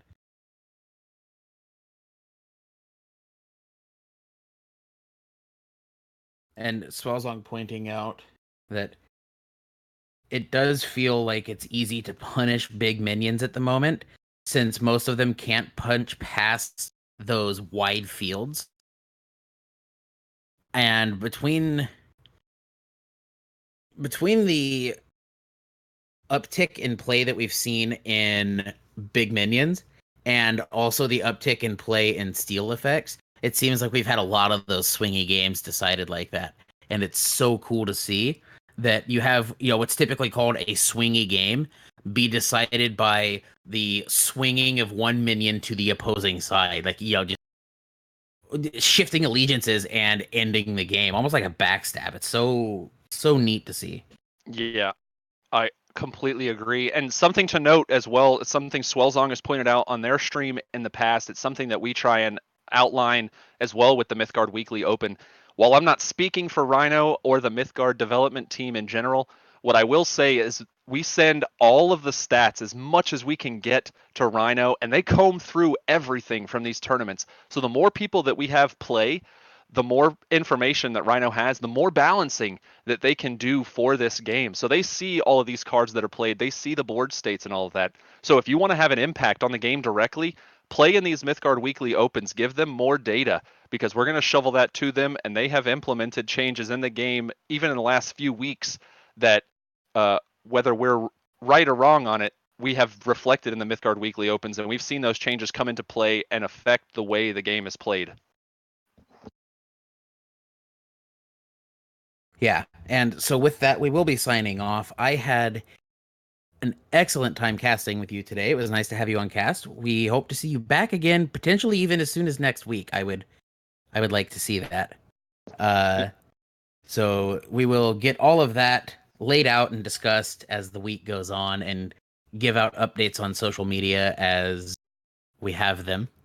Yeah, I will tell you, even just as almost a little shameless self-plug, I have a lot of projects that I am working on in regards to Mythgard.